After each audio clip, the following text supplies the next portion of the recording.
Groypers blazed like the... Good morning. Rising in freedom. I'm Austin Peterson. You're watching and listening to the Wake Up America show. How's everybody feeling today?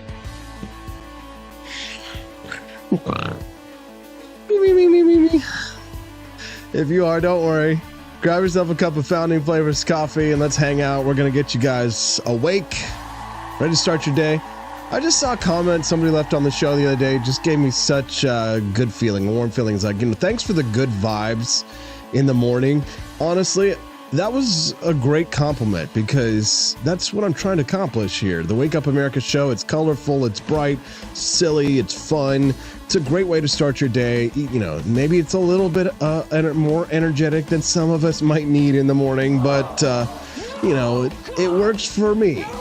I've always been something of a morning person, and if you are too, you know what? You're in the right place. You have to be. My lovely Steffi was not a morning person until she married me, and you have no choice. Early birds get the worm. Bret Baier got the interview, and boy, was Kamala wormy last night. Ooh. Yeah, I've got a billion clips, many of them from the Fox News Bret Baier Smackdown. And by Smackdown, I mean just hoisted by her own petard? Kamala Harris decides to go on Fox News last night. They decided she wasn't doing enough media. Donald Trump going out on maybe obscure podcasts, even like, streamer podcasts and things like that, talking to pretty much almost anyone with a decent platform. And Kamala Harris decides, okay, well, I'm going to do that. So she's doing some podcasts. She's doing Charlemagne the God. She's just getting royally roasted by many of her own people. Barack Obama comes out and says the brothers aren't supporting her. And it's been nothing but bad news for her campaign in recent weeks as the polls have started to turn. Joy Behar on The View is just freaking out, man. They're panicking over there.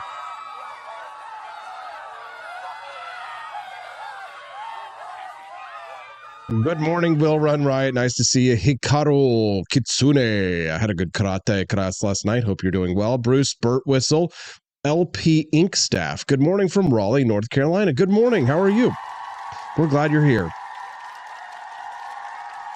Don't run away if we say something offensive. Cecilia H. says, morning all, been in the middle of a major project. Things are still winding down, but still have so much to do. It's just not the same when you're not here, Cecilia. You can't go away again. If you guys like the No Lives Matter shirt, you can buy it today. Help to unlock the bonus content. We've got a couple different versions of it. You can get whichever one you like. No Lives Matter Michael Myers shirt, sure to cause a stir this Halloween and to cause people to laugh, cause people to cry, and cause people to say, how dare you? Check that out at forlibertyshop.com. Quest Fanning says, I've suggested you to reach out to the Trump camp for an interview, Austin. You can do it. Oh, please. Me, little old me. Do not come. Do not come. You know what? I'm going to do it. I'm going to do it. I'm going to reach out to the Trump campaign.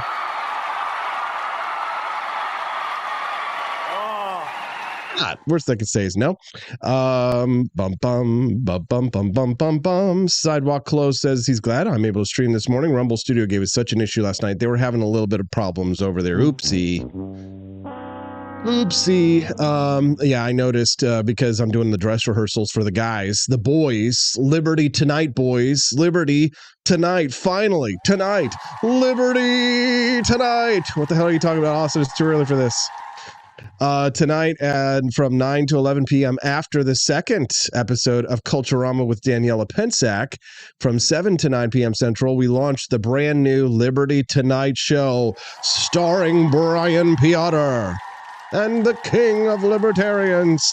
It's going to be a lot of fun at 9 to 11 p.m. tonight Central. If you guys are in the mood to hang out with us here at rumble.com/liberty tonight, then please do so. We're going to have a lot of fun. We're going to have a lot of laughs. And, it's a good time to bust out your whiskey glass that you get from forlibertyshop.com. We'll hit the news and the billion clips here in just a moment, but I got to set it up because we've got Camelia Peterson joining us live at 8 a.m. Central Time. Talk about women's mental illnesses. No, Austin, don't make her blush. Yes, make her blush, Austin. Punish her. There are two Austins. There's the Austins that love to be nice to Camellia. It sits on my shoulder. Be nice to Camellia, and the little angel, and he's like, Austin, and then it looks like me. He's like, you just have to have, it's your conscience say, this is your conscience, Austin. Be nice to her. And then the real devil, Austin, comes in and is like, nah, make her laugh, make her embarrass her. Say something about the fact that she has one eye. Go to hell. You're going to go to hell anyway, AP. It's too late. Ike, give it a shit's joining us here this morning. Nice to see you, Ike. We missed you, bud. Latrell. Yo, it's all my homies. Glad to have you guys. Ahow319. Good morning. Good morning, everybody. Come on in. Have a seat. Let's have a little snack. Maybe a little bit of OJ before, let's have a couple sips of founding flavors. It's delicious. I haven't started the clips yet. We're going to get to the news. I'm setting everything up at 8:30 a.m. The star of Culturama, Daniela Pensack. Guys, they brought back the Victoria's Secret models, and they were like, okay, all right, so we're losing lots of money here because it's no longer sexy to wear Victoria's Secret clothing because we put lots of chunk and honkers in our panties, and now the women associate being a chunk and honker with Victoria's Secret, which is the opposite of our branding, so let's just get rid of the Victoria's Secret fashion show because we can't have the chunk and honkers walking across the stage in the Victoria's Secret panties. It's killing our business. Okay, they go woke, they go broke. You know what I'm saying? But now they're saying, okay, now we're gonna do it, but instead of chunk and honkers, we're gonna have, well, how else can I say it? Oh, Austin, this is why you're going to hell. Chicks with dicks. And some people are into that. Not that there's anything wrong with that. It's just, I don't know. It just strikes me as a way to just like shove their bollocks in our face, if you might say. No offense, but. No offense, but it sounds like some fucking commie gobbledygook. Yeah, so Daniela Pensack will talk to us about the cultural depravity. That's her beat. She is, as a matter of fact, the Culturama queen, the queen of culture. And look at Cecilia going over there, heading out. Cecilia going to get the Culturama canvas tote bag. I thought of you when I made that. Cecilia, no joke. I know you're going to love it. Thanks for helping unlock the bonus content. The bonus content is now unlocked. Doesn't mean you need to stop donating to the Wake Up America show. It's like, oh, every time I see we hit the $60 goal, I know I'm like, yes, but also now people are going to be like, oh, I'll just sit back and not support the For Liberty Network that's in like the most crucial, critical time of its growth. Like this is the time when like all of our competitors are looking at us and we're kind of like vulnerable. Have you ever seen like a soft shell crab, right? We're kind of like I shouldn't even be saying this right now. It's bad strategy, right? But it's like, right now the For Liberty Network's like the soft shell crab. We just molted. We're coming out of our shell this week, right? And this is the time when like the bad guys want to like take us and throw us in a pot and fry us up for dinner and eat a delicious soft shell crab. Who doesn't love a good soft shell crab? It's delicious. If I weren't so tasty, people wouldn't be trying to eat me. But the For Liberty Network needs to grow strong, an outer carapace, a shell bound together by chitin. Or is it chitin? I don't know. But it's definitely a $10 word, and Camellia owes me $10. Can you bless me with something? Camellia. Oh, gosh. Money-wise. Please. Can you suck it? What? Make sure you click that like button and support the Wake Up America show and our efforts to take back culture, take back our country, take back our American republic, after all, not take back American democracy. Is America a democracy? No, it's not. But if you listen to the Kamala Harris, Bret Baier interview on Fox News last night, then you might think it was, or it were. Take a listen. Oh, I hit that at the wrong time. Oh.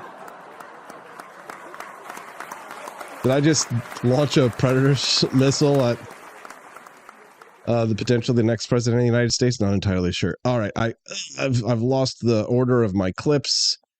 You know what? We're just going to start this interview, such as it is. Here's how it went last night. Talked about locking people up because they disagree with him. This is a democracy. And in a democracy, That's it. the president of the United States in the United States of America should be willing to be able to handle criticism without saying he'd lock people up for doing it. Talked about Okay, pause here. So locking up your political opponents. What if I shouldn't even have to repeat this. You already know that the Democrats have spent the last 2 years, 2, 3, 4, 5, years, impeached twice, doing their best to try and jail President Trump. I mean, they're crazy. There's a lot wrong with that, says Quest Fanning. Yes, correct. There's a lot wrong with what she says. First of all, talked about locking people up because they disagree with him. This is a democracy. this is not a democracy. I'm sorry, it's not. No.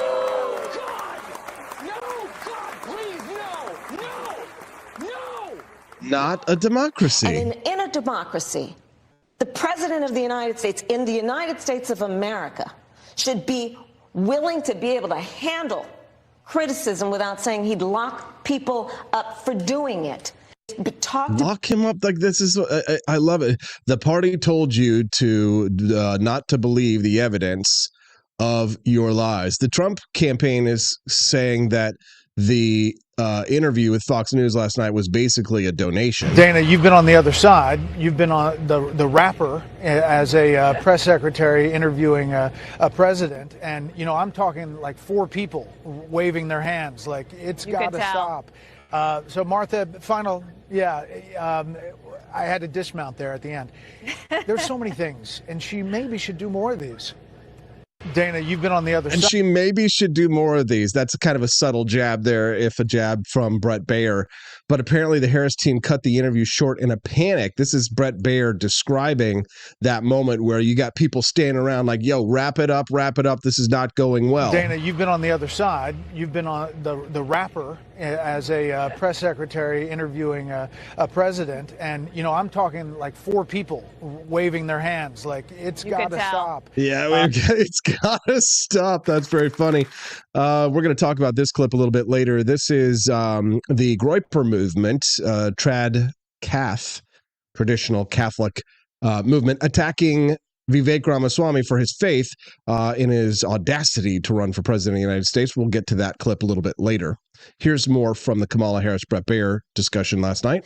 And you know what I'm going to talk about. Yeah, but right do you now, just a number? Do you think it's 1 million, 3 million?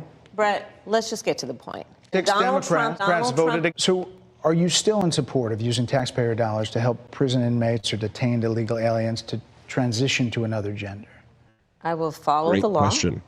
And it's a law that Donald Trump actually followed. Donald Trump's administration, Trump campaign. Well, you know what? You got to take responsibility for what happened in your administration. I think Donald Trump turning the page from the last decade in which we have been burdened with the kind of rhetoric coming from Donald Trump. You've been in office for 3.5 years.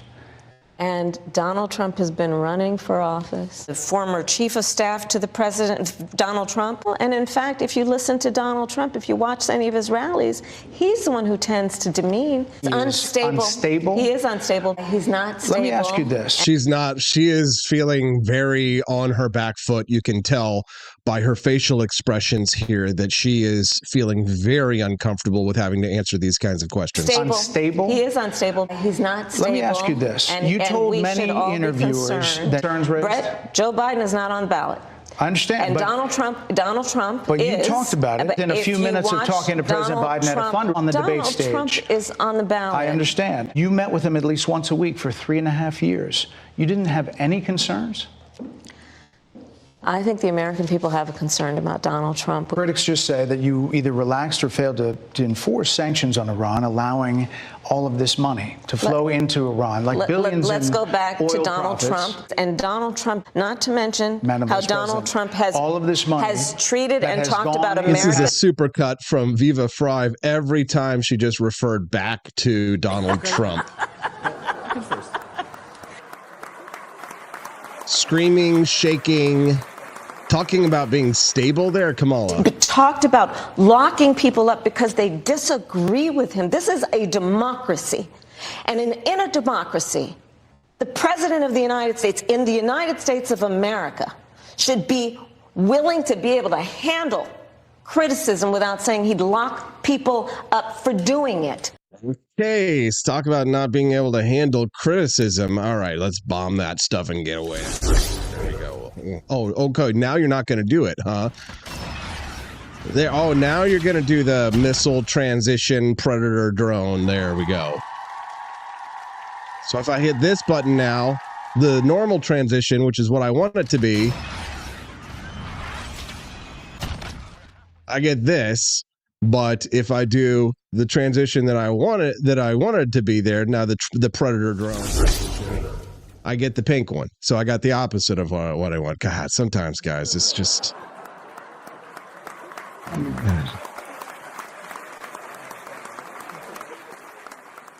have no idea what this thing wants me to do. But anyways, if you're enjoying the Wake Up America show, guys, don't forget to click that like button and follow the channel.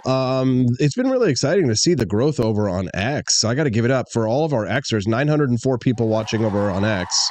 We're number one for now. That can change, and especially it does when the Bitcoiners turn on. But it's nice to see whenever I go over on X to see such a large crowd. But can I just talk to my Xers really briefly and just one thing? If you're watching me over on Elon Musk's platform, I know it's not fun to like leave a platform and go to another platform, but it's really hard for me to interact with you comment wise and to see your comments, because most people who are on X don't even know there's a comment section. They don't know how to find the comment section. And so therefore I never get to find out who you guys are or hear your hilarious comments or ideas. I mean, you can always text the show at the number that's at the bottom of the screen, 573-319-1586. But quite frankly, I would love it if you would come on over today to rumble.com/AP for Liberty and drop a hello over in the comment section. You got to have a Rumble account, obviously. There's some barriers to entry. 900 people watching on X right now. How many people can I get to come over from X and say, hey, I'm from X, Austin. I really enjoy the show. Maybe you've been listening for the last couple of weeks, only recently. But I'd love to have you come over and find out who you guys are and join the fun, because the chatters over at rumble.com are our best audience. They're fun. They're funny. And some of them have become good friends meeting through the show. So today I would love it if you're on X that you come over and join us at rumble.com/AP for Liberty. The For Liberty network that I launched this week is a Rumble and locals first community. So that's my home base, because I don't trust anywhere else to not censor my views, because everywhere else that I post my stuff, well, it gets suppressed. And if you think that sounds like a conspiracy theory, well, then you can listen to James O'Keefe here talking to an engineer from Meta, talking about how if you say anything like what I'm saying this morning, you will be removed, or you will be suppressed on their platforms. Take a listen. Say your uncle in like Ohio said something about like Kamala Harris is isn't unfit to be a president because he doesn't have a child. Okay. That kind of shit is automatically demoted. Meet Jeevan Gawali, a senior software engineer at Meta. Are they doing a good job protecting our democracy? Because I can see these like right-wing groups like setting up. So if you're an Indian dude in Silicon Valley and you've got a good job in Silicon Valley, the thing is that these people, they are part of the elite class. This guy here, like, you are, dude, you've got facial symmetry problems. You got the porn mustache. You're probably going out with this smoking hot girl. And trust me, there are smoking hot girls who would go out with a dude if they just happen to be making a lot of money. But you ought to be really suspicious, because this is the West. This isn't Thailand or Cambodia. This is the United States. You don't just come to the United States and like beautiful women fall out of the sky anymore. They're all like trying to get jobs on MSNBC and engaging in man-hating. They hate, listen, I know that they love minorities these days, the white ladies, but like, yeah, who are they going to have? Like, even the minority ladies choose white men. Pajit is going to have a problem here in the United States. Be suspicious, Pajit. For your own safety. A beautiful woman comes up and starts asking you questions about your job. It's James O'Keefe. It's James O'Keefe. Instagram accounts or Facebook accounts for that matter. right? And just start posting disinformation, be like, Harris is like blah, blah, blah. That's all going to be demoted 100%. The civic classifier is strong. The senior software engineer also goes on to say that, quote, the person would not be notified, unquote, if they were demoted because of their anti-Kamala Harris post on Meta, and red-listed, that's a new term we just learned, red-listed, meaning, according to Collins Dictionary, things that are not permitted. With the person who, guess he's red listed over on Meta on Instagram. I can pull up my Instagram right now and show you like my monetization status, and it's funny. They demonetized me and suppressed me until after the election. Austin Peterson, your message on Meta, Instagram, Facebook, it shall not be heard. But they come to me and they beg me for advertising dollars. Meta is always trying to get me like, oh, let's set up your shop, Austin. You've got a shop. Let's sell your products through there. Now you have to sell your products through our little device, Austin. We want you to have a store on our platforms. We don't want anybody to see it, and you can't really make any money, but we want you to use our platform, and we want you to, please, God, don't leave. Please, just don't leave. But you can't say anything on your platform, but please, God, don't leave. who posted that would he be notified that? The person would not be notified, but there's these things that person would not be notified. If a bunch of items that, like if at least a couple of items that a person has created has violated civic classifier, then they're also red listed. Our OMG American Swiper asked Jeevan if Meta was shadow banning users for their anti-Kamala Harris posts. Take a look at what he says. So is that called shadow banning? Shadow banning, yeah. Okay, so they will be shadow banned. Correct. They will never be shown. But so they will see a dip in like impressions and engagement, yeah. But they would not be like officially warned of the reason why. Correct. We asked Gawali if Meta... And so now you see why I am a Rumble and Locals forward community. Rumble and X. And I love that my audience over on X is growing and we can hit #1 over on X. And I think Elon Musk is great. And I'm definitely putting some eggs into that basket in the future. But the fact is that there's just no way, guys, that I'm going to be able to get my voice out or compete on a level playing field on those old school platforms anymore. And quite frankly, I don't invest much time or energy into TikTok, despite the fact that they're huge and there's a lot of opportunity there, because at this point in time, at least, and I could change my mind in the future, at this point in time, I don't know if TikTok's even going to be around 6 months from now. So that's a big question. And quite frankly, it's a discussion that needs to be had in our country, like discussions like these.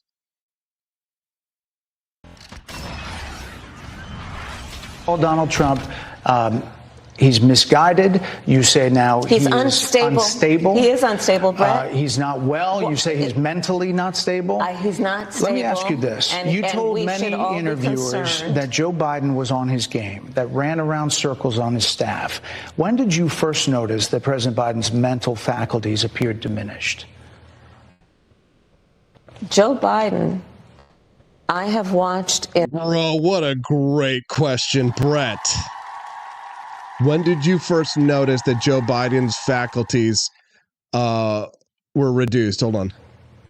I mean, the look on her face. Can we just pause it right there for just a second? Biden's mental faculties appeared diminished.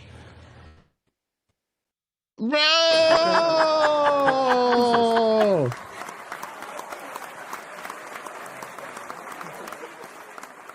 That look on her face is one of, oh my God.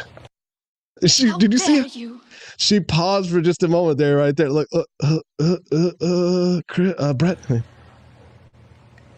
Joe Biden, I have watched from the Oval Office to the Situation Room, and he has the judgment and the experience to do exactly what he has done in making very important decisions on behalf of the American people. There were no concerns raised? Brett, Joe Biden is not on the ballot. I understand. And Donald Trump but is. You talked about it. And Donald Trump After George Clooney said within a few minutes of talking to President Biden at a fundraiser that he thought this was not the same Joe Biden that we saw on the debate stage. Donald Trump is on the ballot. I understand. You met with him at least once a week for 3.5 years. You didn't have any concerns? She is upset. I think the American people have a concern about Donald Trump, which is why. It was at that moment that she knew she messed up. Thank you, Dad Bod Baboon. Exactly. It's a long story, Brett. You know what she should have responded if she wanted to be funny? She should have just been like, you know, I grew up in a middle-class family. Why the people who know him best, including leaders of our national security community, have all spoken out, even people who worked for him in the Oval Office. You have to pass the Kamala Harris to find out what's in it. Oh, good morning. Good morning. Welcome to the Wake Up America show. It's 7:30. That's Central Time tonight on the Wake Up America show's For Liberty Network. We launch a brand new show, Liberty Tonight, 9 to 11 p.m. But you're only allowed to watch it after you watch your Culturama, of course. You can't have your pudding until you eat your meat. Enjoy Culturama 7 to 9 p.m. Central Time at rumble.com/Culturama. And if you want to enjoy Liberty Tonight from 9 to 11 p.m. Central, then you'll do so at rumble.com/Liberty Tonight. It's going to be a great show here today for the rest of the show, for the rest of the Wake Up America show, and we hope that we can earn your support. Make sure you click the like wherever you are. Lick that click. Click that lick that lick that like button. Lick it. Discussion that people want to. Hold on. This is Michael Knowles. This is the conversation about, illegal immigration. How many illegal immigrants would you estimate your administration has released into the country over the last 3.5 years? Well, I'm glad you raised the issue of immigration because I agree with you. It is a topic of discussion that people want to rightly have. And you know what I'm going to talk about. Yeah, but right just a number. Do you think it's 1 million, 3 million? Brett, let's just get to the point. Okay, the point is that we have a broken immigration system that needs to be repaired. So your Homeland Security Secretary said that 85% of apprehensions. I'm not finished. We have an rough estimate of 6 million. See you later, Dad Bod Baboon. People have been released into the country. And let me just finish. I'll get to the question. I promise you. I was beginning to answer. And when you came into office, your administration immediately reversed a number of Trump border policies. Most significantly, the policy that required illegal immigrants to be detained through deportation, either in the U.S. or in Mexico. And you switched that policy. They were released from custody awaiting trial. So instead, included in those were a large number of single men, adult men, who went on to commit heinous crimes. So, looking back, do you regret the decision to terminate Remain in Mexico at the beginning of your administration? At the beginning of our administration, within practically hours of taking the oath, the first bill that we offered Congress, before we worked on infrastructure, before the Inflation Reduction Act, before the Chips and Science Act, before the bipartisan Safer Communities Act, the first bill, practically within hours of taking the oath, was a bill to fix our immigration system. Yes, ma'am. It was called the U.S. Citizenship Act of 2021. Exactly. It was essentially a pathway to citizenship for the... Yes, ma'am. May I finish responding, please? But you have to let me finish, You please. had the White House and the House and the Senate, and they didn't bring up that bill. I'm responding to the point you're raising, and I'd like to finish. Yes, ma'am. We recognized from day one that, to the point of this being your first question, it is a priority for us as a nation and for the American people. And our focus has been on fixing a problem. And from day one, then, we have done a number of things. A number of things poorly, perhaps. She's struggling. Kamala Harris. She's struggling. You and I both know what I'm talking about, she said. More than 70% of people tell the country is on the wrong track. They say the country is on the wrong track. If it's on the wrong track, that track follows 3.5 years of you being vice president and President Biden being president. That is what they're saying, 79% of them. Why are they saying that? If you're turning the page, you've been in office for 3.5 years. And Donald Trump has been running for office. But you've been the person holding the office. Come on. Madam You Vice and I President. both know what I'm talking about. You and I both know what I'm talking about. I actually don't. What are you talking about? What I'm talking about is that over the last decade, people have become. But listen. More than 70% of people. You and I both know what I'm talking about. I actually don't. What are you talking about? So good, Brett. So good. La, la, la, la, la, la. And meanwhile, in the background, all those handlers that made the interview wrap up a little bit earlier, like, they're hating this right now. She was so angry that she was shaking. It's a sad thing to see that the United States is in a situation where we have to decide whether or not we want to be girl bossed into the sun or tariffed into oblivion. But frankly, if I have to choose a lesser of two evils, I will do so. And I will. But this. Do not come. Do not come. Versus this. I'm gonna come. Yeah, I think I'm. I think we're much better off with. I think we're much better off with something like. From now on, it's going to be America first. Okay? America first. Hope everyone's having a beautiful morning. I'm grateful that you're here. People like Kermode Bear, Mighty Megatron, Tressa Lee, Mind Art, Joni Rankin, Will Run Riot, Sign of Jonah, Bruce Burwhistle, Barney Styles, Quest Fanning, Sign of Jonah, In Jam 77, LP Inc. staff, Guapo Loco joining us live here on the Wake Up America show. I'm glad you're here, guys. In Jam 77. I'm really thankful that you guys get up early and you choose to spend that morning with me. And I ask a lot of you guys, like, donations every day to bless me with something. Can you bless me with something? Oh, God. Money-wise.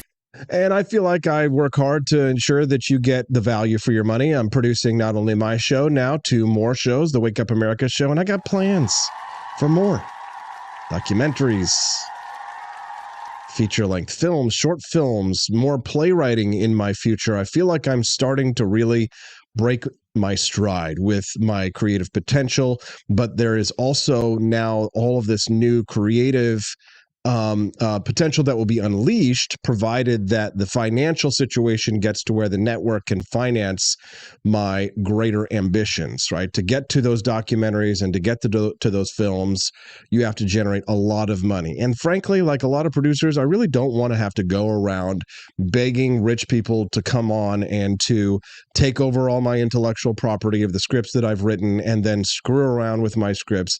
I'd like to just write my movies and produce my movies on my own, even if they're lower budget or whatever the budget of those might be.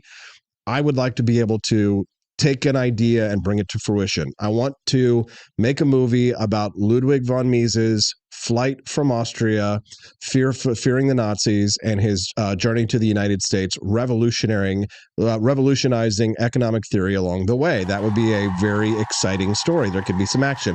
I want to tell the story of Lysander Spooner and his battle with the American letter mail company. I want to tell the story of Friedrich Hayek, and I want to tell the story of Javier Milei, quite frankly. I want to go down to Argentina, and I want to make a movie about Javier Milei, and I want to bring it back here to the United States, and I want to share it with people. But frankly, the only way I do that is if I have 3 successful shows as well on a successful Liberty network with a successful e-commerce merchandise shop to support my family and to support my ambitions and my dreams, to bring more liberty to more people around the world, and especially here in the United States, my home country that I love, and my home state that I love. We do broadcast this show live from Jefferson City, Missouri, in the downtown area, in large part thanks to the generous grant of Scott Fawn, who allows me to use his Missouri Times studio, and I can't say thank you enough to him and to so many other benefactors who have gotten us to where we are today. If you've been a part of the Wake Up America show, in financing us, in bringing in money, if you paid for unlocking bonus content, or if you're a monthly subscriber, maybe you're a coffee subscriber. Will Run Riot got his monthly subscription that came in last night for his either Jeffersonian Java or Franklin's Electric Elixir, I forget. But those coffee subscriptions, all those monthly subscribers, That really adds up. And we're coming down, by the way, guys, to the final moment of being able to get on the Christmas card list for this year. So $17.76 a month is what we ask for as a pledge from our monthly contributors. And you can do less, absolutely. And you can sign up for that at wakeupamericashow.com. At wakeupamericashow.com, you'll find a support link. You click on it and it'll show you all the monthly support levels, or even like a one-time donation if you'd like, to help contribute to make these dreams come true. These dreams can be our dreams, not just my dreams. And if, 3 to 5, 10 over the next 15 years, you'd like to see me accomplish these goals and bring to you this incredible higher and higher quality content with the ideas that we share, then I'd like to ask you today to become a 1776 member over at wakeupamericashow.com. If you're a Peterson's Patriot supporter, you get a Christmas card from the Petersons, me, Stephanie, and baby Hazel, once we can take a picture with the camera that I will not lose ever again, because I lost a really nice one the other day, and it had our family portrait on it, and I feel kind of stupid. But I'm practicing my meditations, and I'm practicing mindfulness, and I've decided to forgive myself for losing that camera and my family photo and all the beautiful photos I took of my friends with it. It was a studio camera after all, but it shall be replaced. It shall be replaced, and we shall go on. We shall be bigger, better, and brighter. So become a 1776 a month member. If you've been thinking about doing so, today's the day, especially because not many more days left until we lock in the Christmas card list and get that taken care of and get those out. So if you want to be a part of it, please do so. And thank you all for everything you've done to help support the Wake Up America show. People up because they disagree with him. This is a democracy. And in a democracy... No, it isn't. It ain't a democracy. Now, I don't have much time to go through the million billion clubs because we got Camellia Peterson at 8 a.m. Central. I'm excited for that. So I'm going to try and narrow it down. I've got some funny clips. I've got some informative clips. I think I've gotten all of the big moments from the Kamala Harris, Bret Baier interview last night. Let me just make sure, because I want to talk about this interview. Excuse me. I want to talk about this question that was posed to Vivek Ramaswamy by a member of the Groyper community. And the Groyper community these are the people led by Nick Fuentes online, very angry, traditionalist Catholic movement. And they're always, advocating to take everybody's rights away and freedom. And, we're going to take everybody's freedoms and everybody must forcefully live according to our lives, right? Just like the leftists, just with just a different stripe of authoritarianism that they have for the rest of us. And they've decided that the United States should be an ethno-state.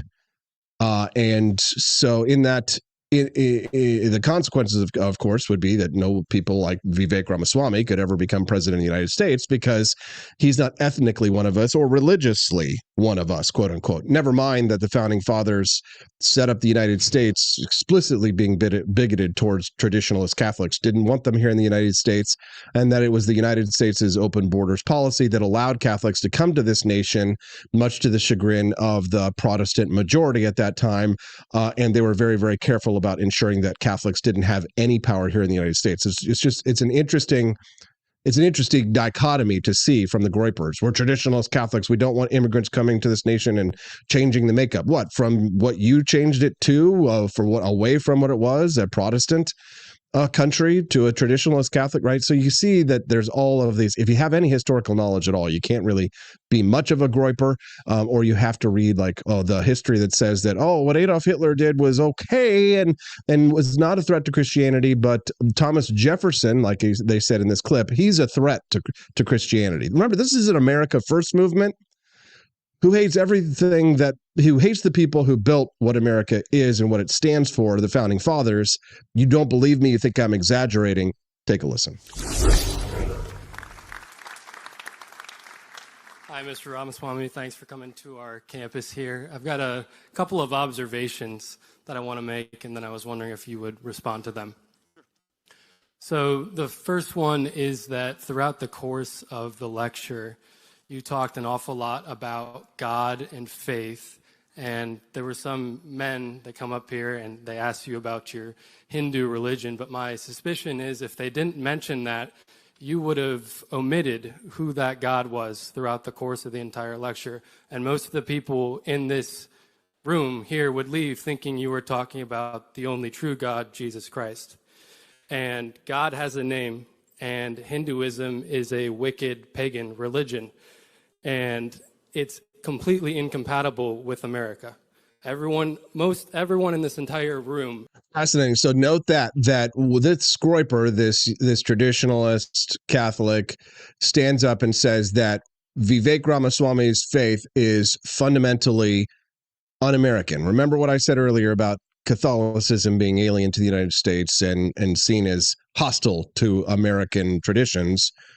Earlier, it all coalesces. So he's accusing someone else of having a religion that is antithetical to American tradition. Is a Christian. They believe in Jesus Christ. And you've attempted to create this parallel, however tenuously, between Christian principles, Christian moral principles, and these Hindu values. And you look in sacred scripture and you see that all the gods of the Gentiles are devils, and there's only one name under heaven that can give you salvation. So my big question is, and you've talked about being forthright and transparent, my suspicion is that you would have omitted who that God was when you were speaking here tonight, had you not explicitly been asked about Hinduism.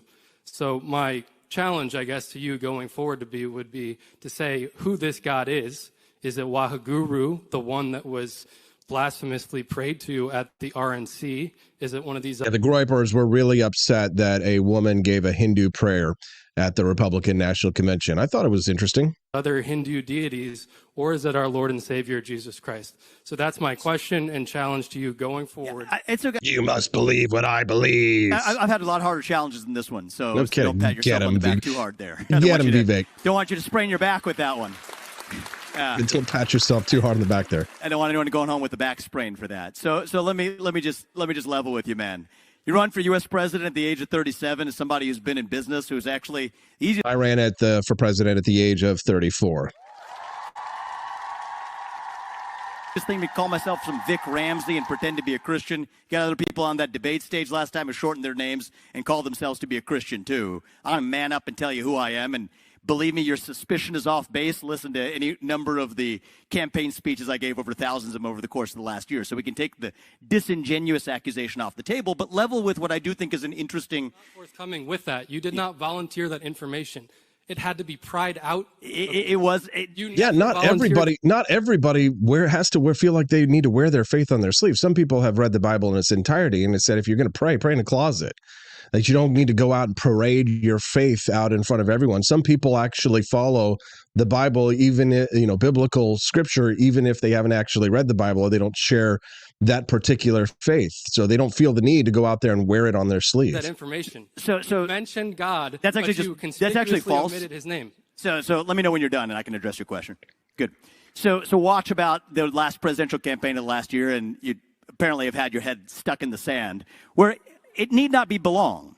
Now, what I think we need more of in our American politic is less of questioning the motivations of what somebody is and get to the content of whether there's an actual difference of opinion.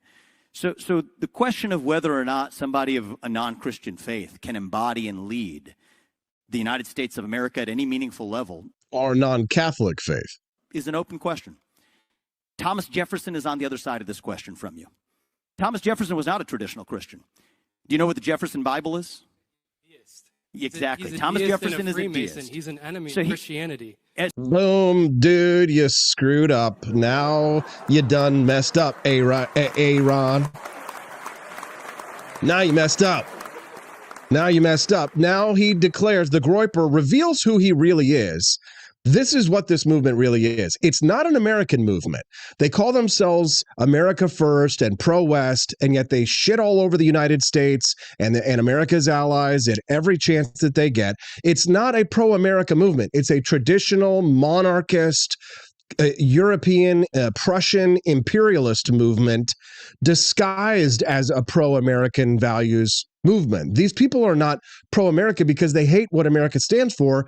If you despise Thomas Jefferson for what he is, what he granted, the pen that gifted the world the Declaration of Independence, And yet you say that you're America first. You're not for America first, right? Because Thomas Jefferson's principles supersede your traditional Catholic principles in that we shall be governed by the principles of Thomas Jefferson, not by the principles of the retarded Pope Francis in the Vatican. I just, we don't have to bow to your petty false princes that you try and foist upon us.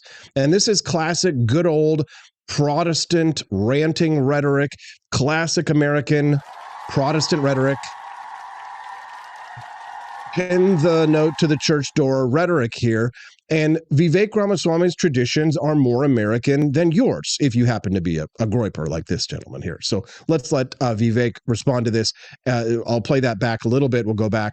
You can hear his attack on Thomas Jefferson. A non-Christian faith can embody and lead the United States of America at any meaningful level is an open question. Thomas Jefferson is on the other side of this question from you. Thomas Jefferson was not a traditional Christian.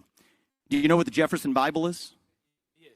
Exactly. Thomas Jefferson is a deist. He's an enemy of Christianity. He's a Freemason, so he's an enemy of Christianity. Well, remember, America was founded as a Christian nation, not a Catholic nation, explicitly, right? So when you say America is a Christian nation, right, it wasn't your version of Christianity that the United States was founded on. So let's not get it twisted here. You guys can't even agree amongst your own denominations on what's really Christianity, and a lot of Protestants think that Catholicism is a false religion here. For those, if you're a Groyper, if this offends you because you're Catholic, this is an attack on Catholics who respect our rights and our liberty and who understand Thomas Jefferson as the cornerstone of the American experiment and his contributions not only to the American experiment, but very precisely and concisely to the libertarian tradition, the Jeffersonian tradition that people like me embody, people like you embody, and I'm also a resident of the town named after him.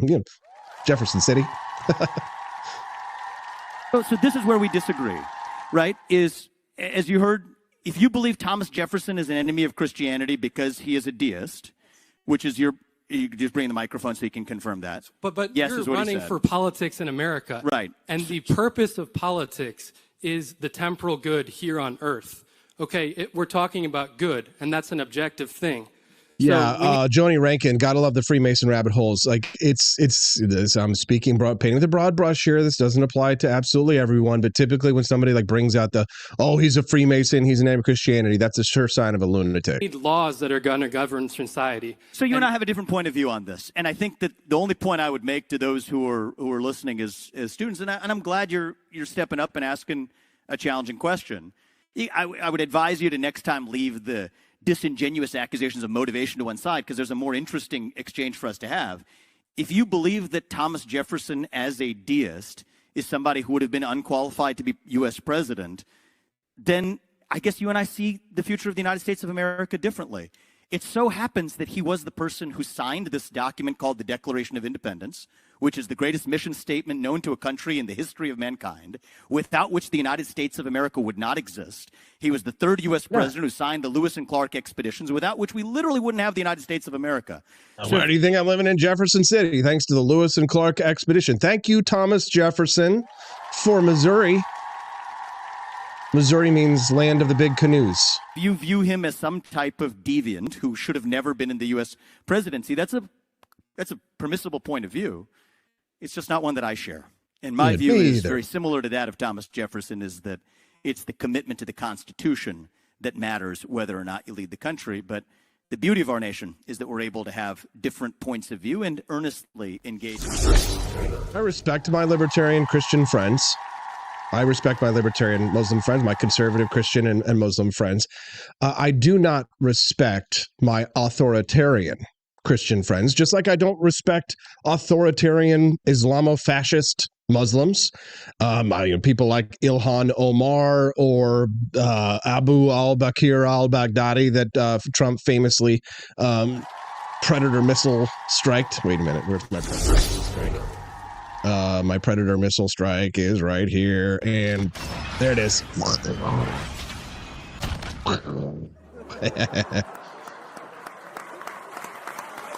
What's with Catholics and anti-Semitism? There's always been that strain of it. It's been around there for a long time. If you ever want to read a good book, read a book called The Bad Popes.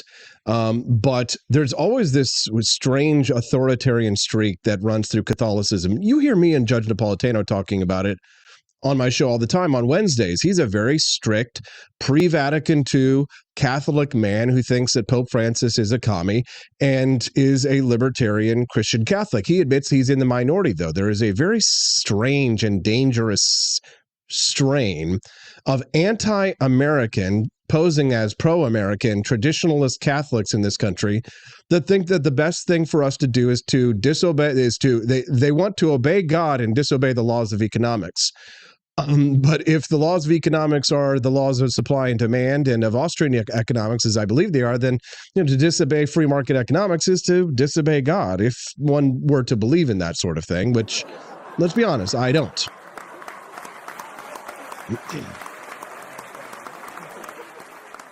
And I want to be careful about what I'm saying here because, I don't seek to offend everyone as part of a group, right? It's just kind of like when I'm talking about transgenderism, my beef is not with adults who decide to live a lifestyle that they please, no matter how odd or obnoxious or weird or gross or stinky I happen to find that practice, provided that it doesn't harm me or children who cannot consent, or anyone who cannot consent for that reason.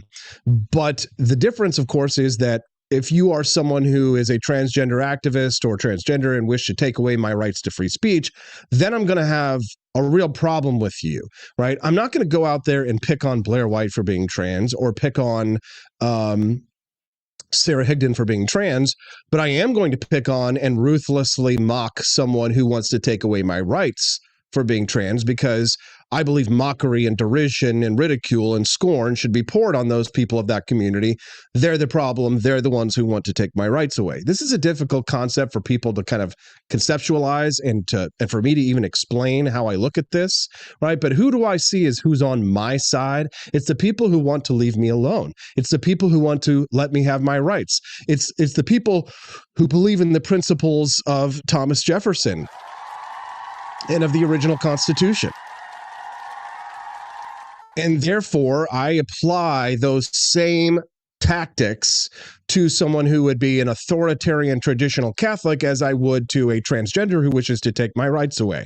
I'm going to go in, I'm going to find what drives them insane. I'm going to use those things to poke and prod and soak division and discord in their ranks so that they are angry, that they're fighting one another, and so that they are so that they cannot abscond with our rights or with our liberties. So just like I treat those imperialist transgender people, I will treat the imperialist Catholics, if you will. Just like I treat the imperialist Catholics, I will treat the Islamo-fascists. And if I attack them over articles related to their faith, my own feelings of someone's religious inclinations notwithstanding, it's not one to say that those people who have strong convictions, who have faith or have religion, that it doesn't do wonderful, great things for them and create a great sense of community. And I acknowledge that, and I respect that, and I value that as part of our American community. But if you see me poking and prodding someone over their religion, it's quite likely I'm attacking someone for their authoritarianism and that their religion just happens to be their weak spot because I know their weaknesses because, well, I've read the Jefferson Bible and I've read Jefferson's thoughts on the Islamic community. He had a copy of the Quran himself, but didn't stop him from killing Islamo-fascist pirates and barbarians during the Tripolitan War. Camelia's waiting on standby. She can't wait to talk about this. I'm going to ask her what she thought about this situation. I've got a billion things to talk about. It's so fun, so funny. She's going to blush. She'll cry. She'll feel ashamed that she even decided to be associated with me. Just kidding. It's the Wake Up America show on the For Liberty Network. Enjoy the bonus content.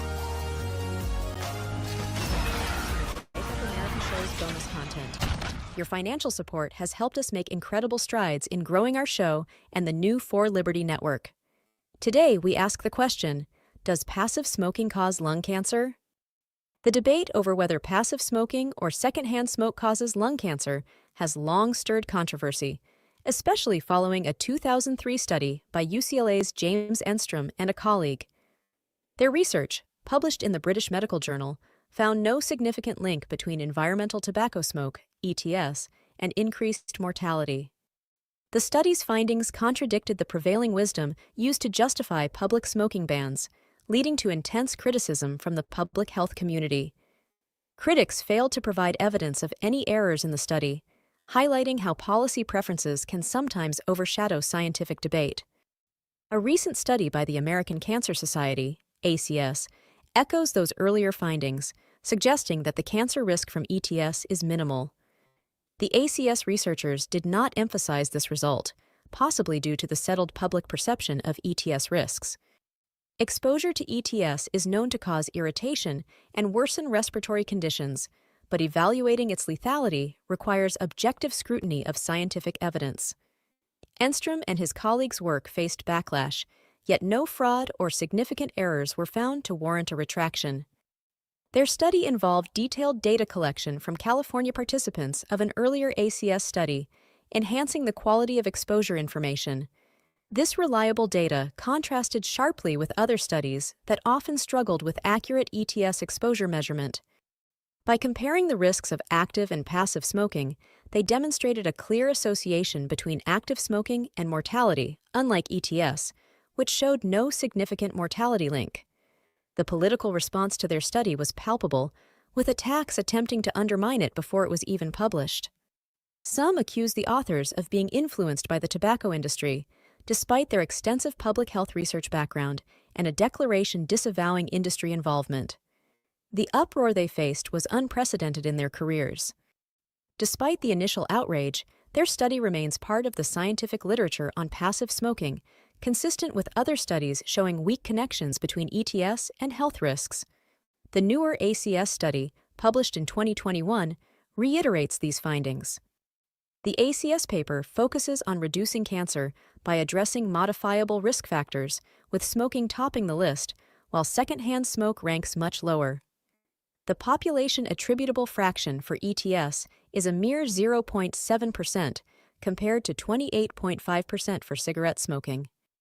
The relative risk of lung cancer for non-smokers exposed to ETS was found to be statistically insignificant, indicating no increased risk. The ACS study's approach differs from Enstrom's prospective study, but aligns in highlighting the negligible risk of ETS. While the ACS study was limited to cancer, Enstrom's research also considered heart disease, a more common cause of smoking-related deaths, further reinforcing the minimal risk from ETS. The relative risk associated with ETS was statistically indistinguishable from no risk. Understanding risks like passive smoking requires grasping the small magnitude of these risks, which are consistent across studies. Meta-analyses show slight risk increases for non-smokers exposed to ETS, but these are minor compared to the risks of active smoking. Confounding factors and publication biases in epidemiologic studies may further downplay the risk from ETS, and there is a possibility that the actual cancer risk from passive smoking is zero. Rigorous studies measuring ETS exposure have been largely overlooked. In the 1990s, studies in the US and UK used monitors to measure ETS exposure, revealing that non-smokers inhaled cigarette smoke equivalent to far fewer cigarettes than active smokers. These findings are often neglected in the literature, possibly to maintain the perception of ETS as a significant threat. Studies directly measuring ETS exposure provide more robust evidence than those relying on exposure proxies. The latter can be skewed by researchers' biases and assumptions, leading to selective reporting of data that supports preconceived conclusions.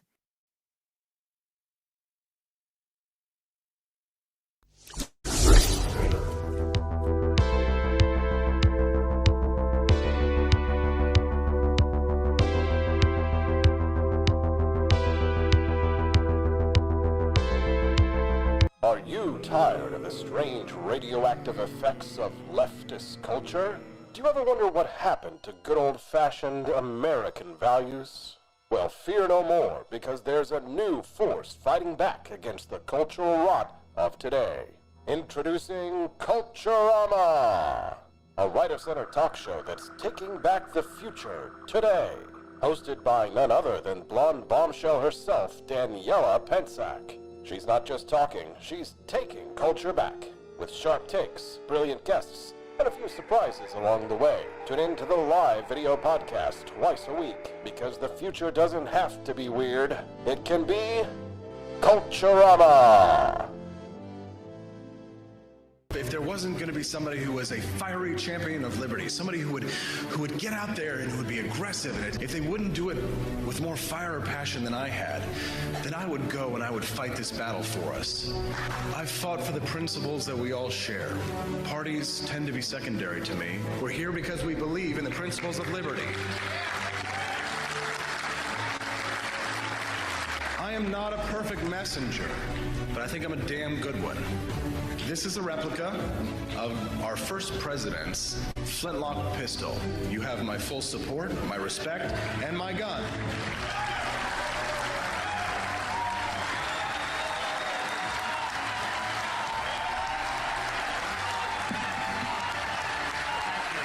I think that the heart of my philosophy is much more libertarianism than well, that's the fashionable word these days, I guess. A conservative is no longer just that. He's a libertarian and always has been.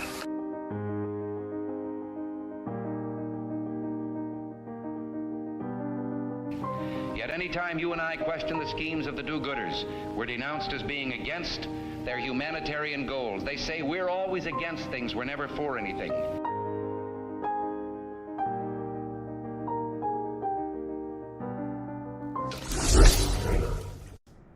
Talked about locking people up because they disagree with him. This is a democracy. And in a democracy, the President of the United States, in the United States of America, should be willing to be able to handle criticism without saying he'd lock people up for doing it. Take your own advice? I don't know. Seems a little touchy, Kamala Harris. Her interview with Bret Baier last night, it did not go well, at least for everyone on the right. If you're on the left, it went fantastic. It was brilliant. The American forces are being destroyed on the fields. Our Iraqi soldiers are destroyed, taking many American prisoners. Everything is okay. Everything's fine. Nothing is being destroyed. Our campaign's not going on the tubes. On Tuesdays and Thursdays, a very special guest joins us. It's Camelia Peterson. She kicks off Thirsty Thursday, making us feel all thirsty today. Hi, CJ. Good morning. Good morning.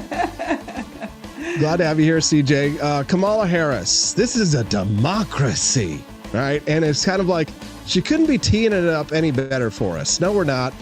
What was your reaction to the Bret Baier, Kamala Harris interview, Camelia?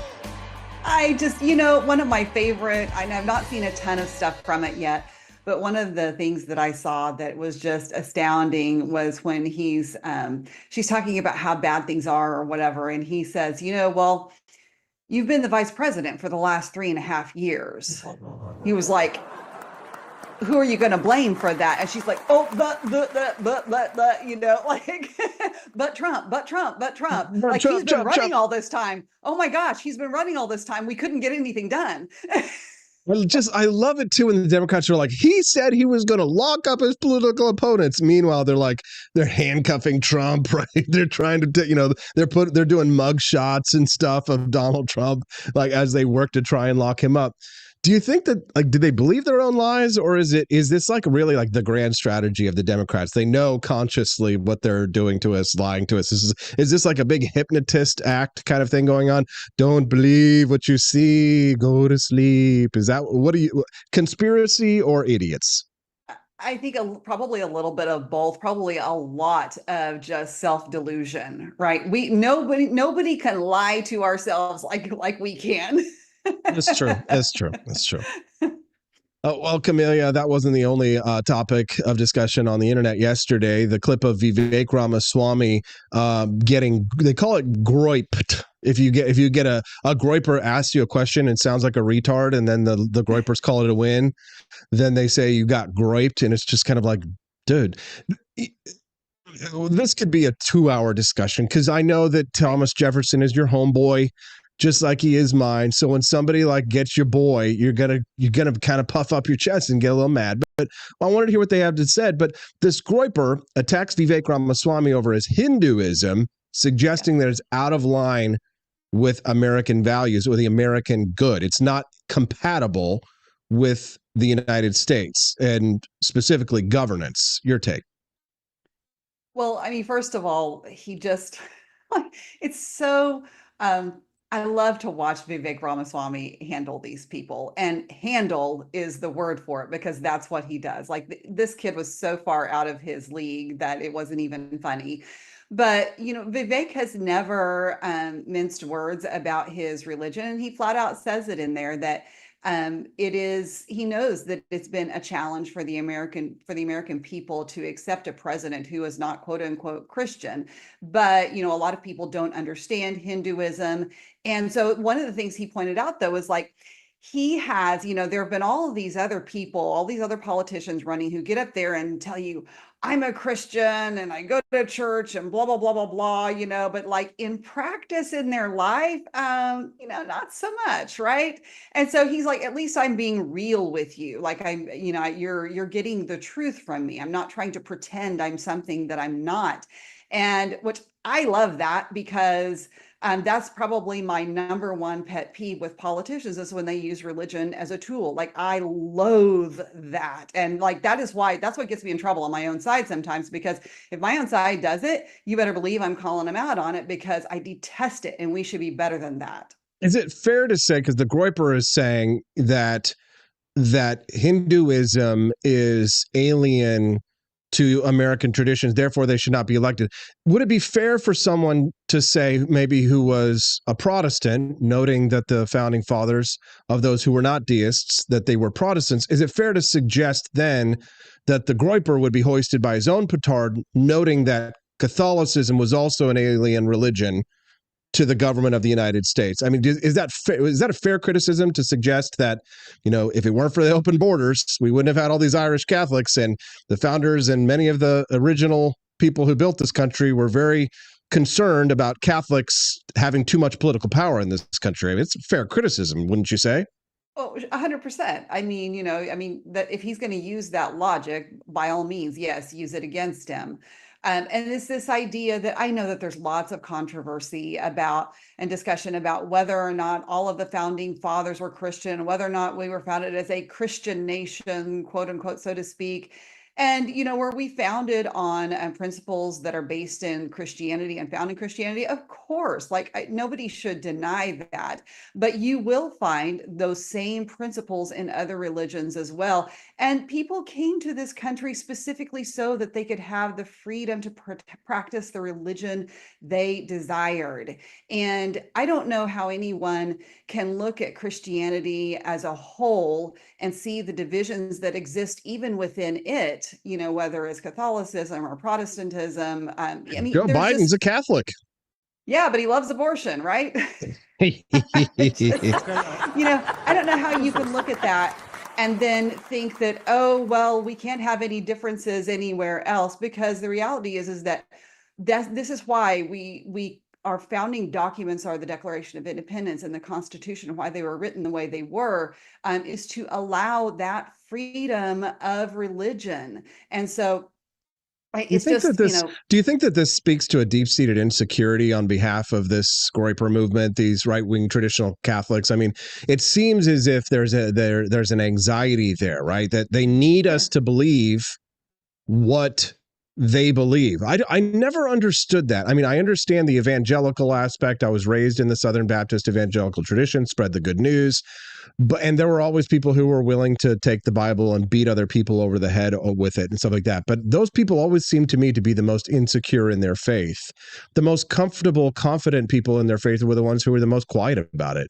That if they would wait for the opportunity, and they were very insidious in doing so, always, because my Christian friends that I love and that helped to be part of my life after my mother died, saw themselves as put in my life by God to help spiritually advise me as I went through those dark years in a crisis of faith and at a time when I was vulnerable and open to new ideas.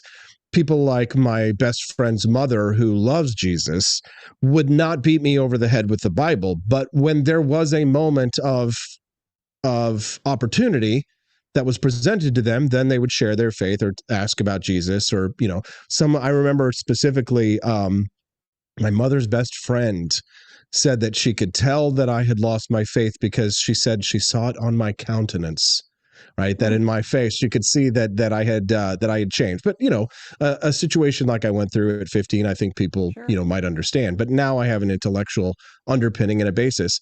And the thing is that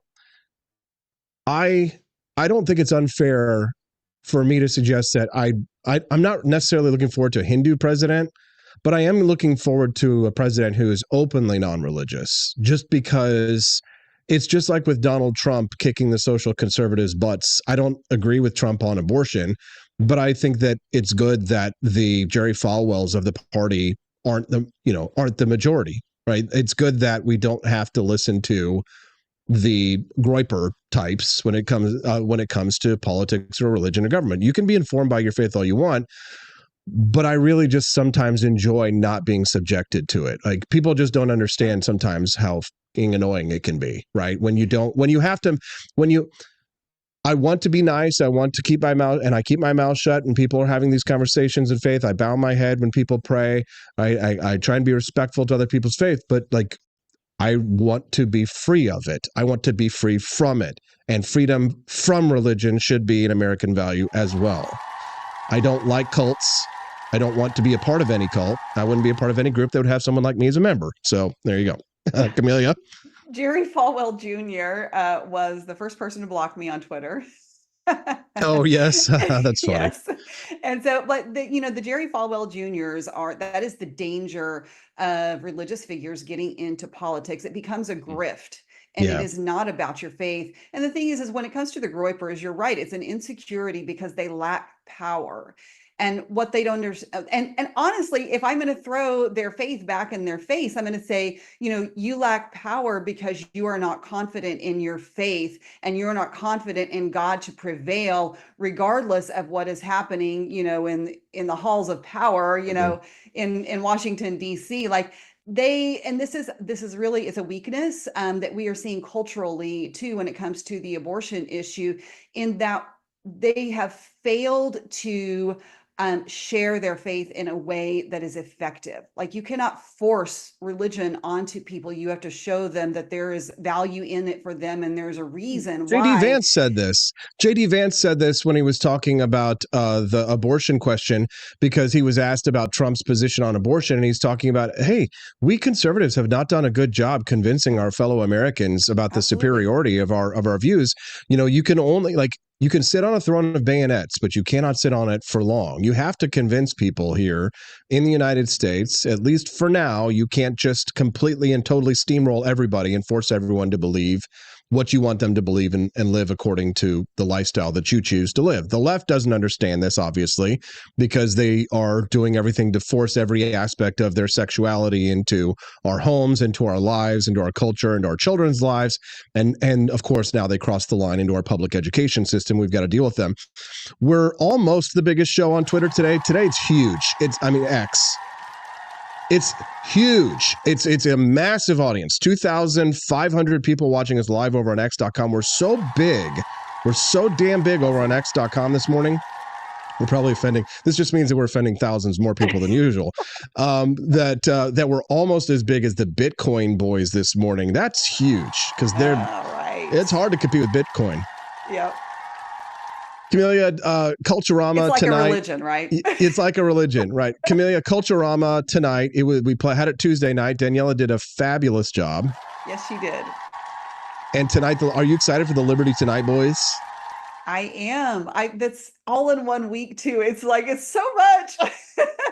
Dude, this is hell week, man. And I taught karate last night, and then I did the late show, and I got so much crap going on. It's not even fun. My father-in-law is coming this weekend to visit. It's like there's no rest for the wicked. AP just gets to embrace. I get to, and I've been lecturing Steffi lately, and it's using this against her. Now it can be used against me. Here it comes, and that is embrace the suck. I have to embrace the suck.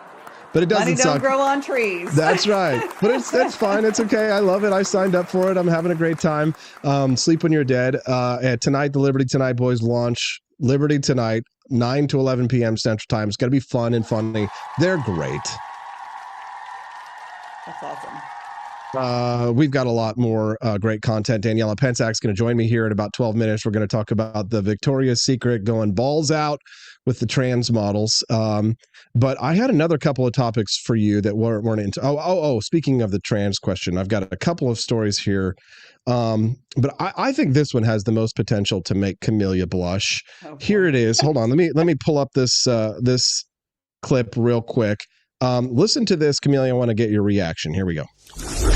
Is actually for all men. You know, I think men are in crisis, actually, in this country. I think that plays out different ways. And not all men are in crisis, of course.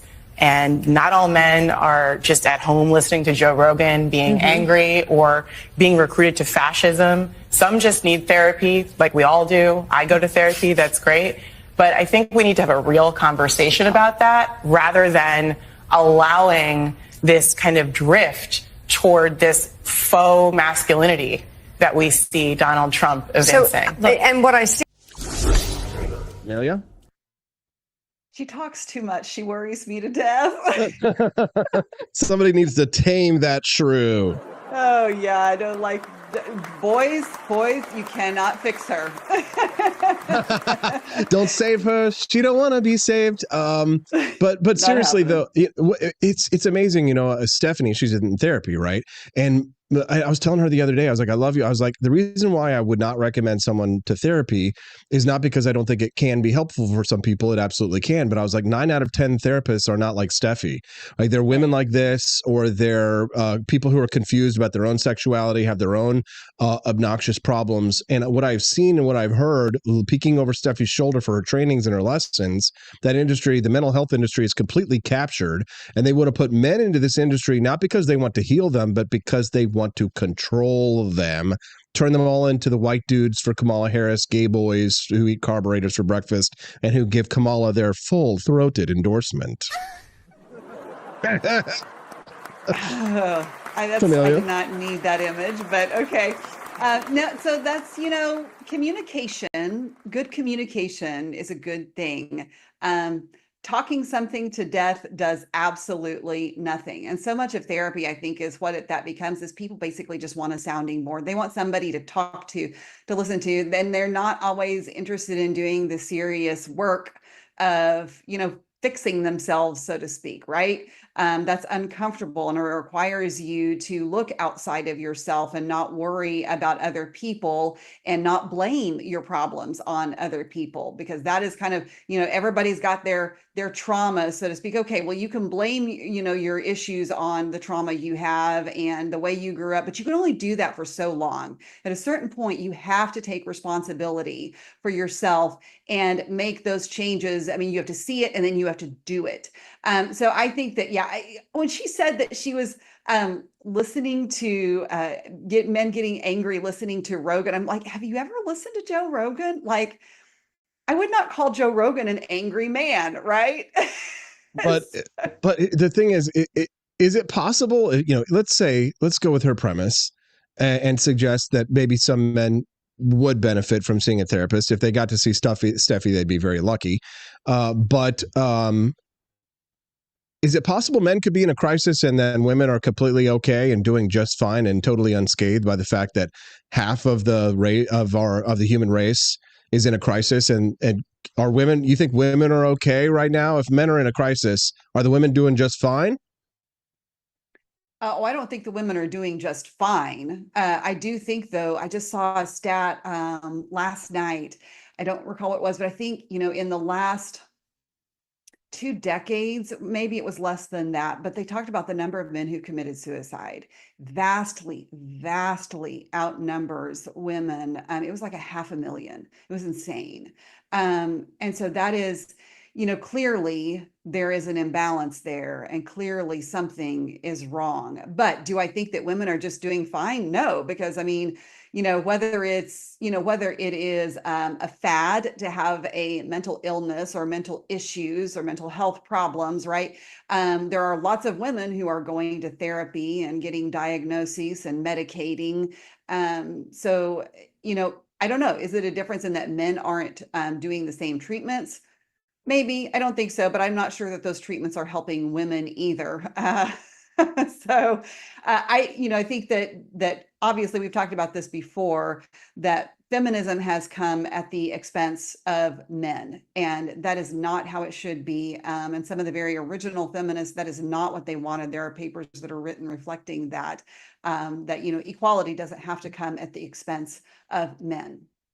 But if it does, if equality did come at the expense of men, and there is an inequality now in the system that is coming at the expense of men, if that is removed, if those privileges, right, not rights, but if those privileges are taken away, that would feel like oppression, would it not?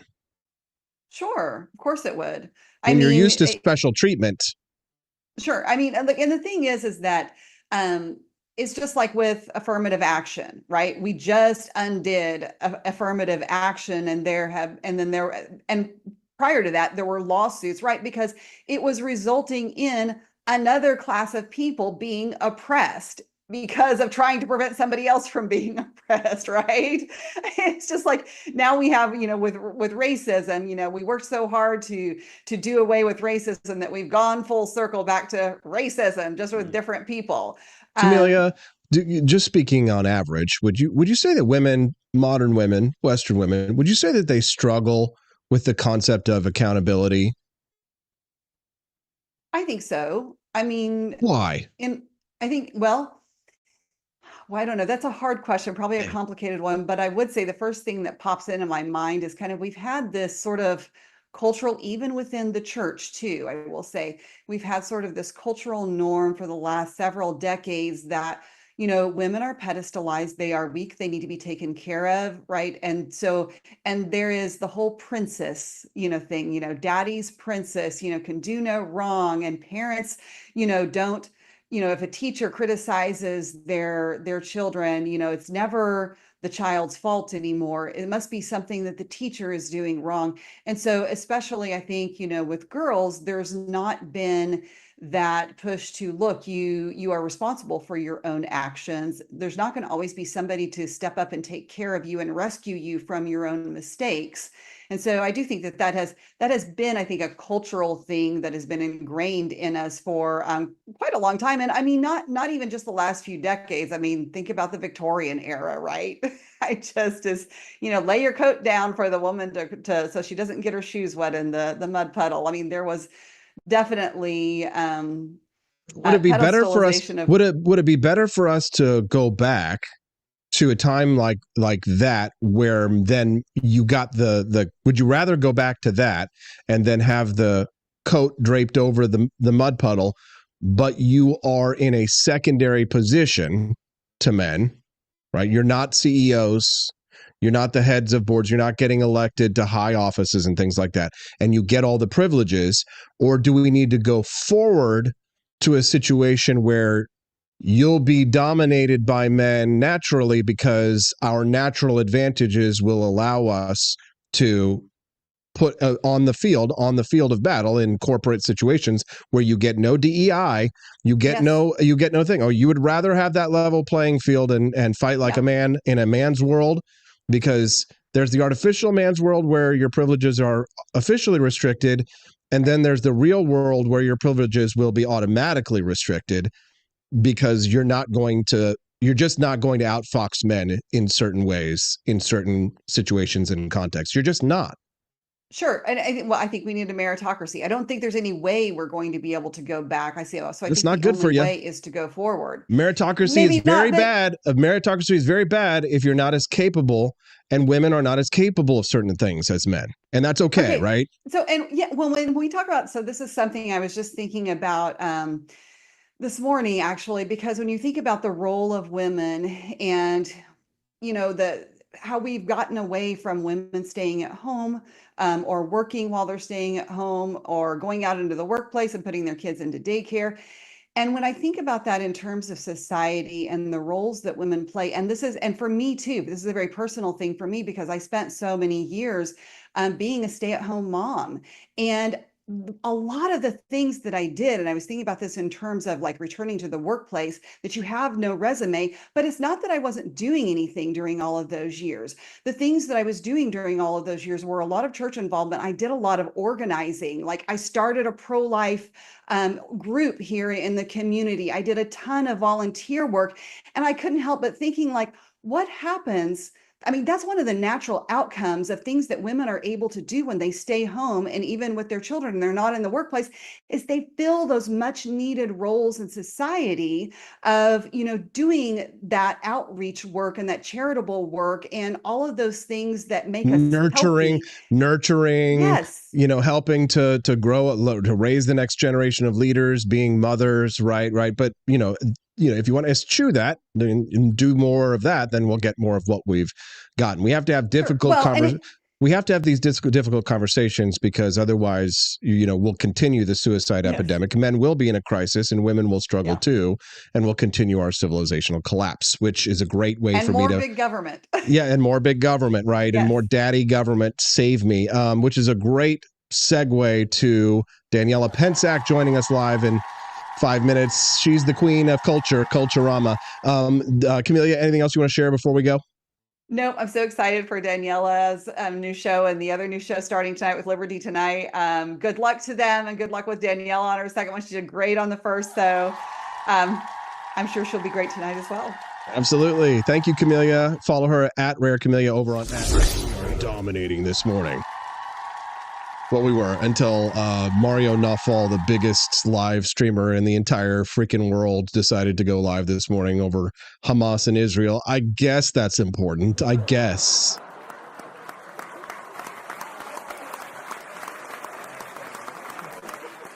Daniela Pensack joins us live in less than 5. Don't go away. The hostess with the mostess, Culturama.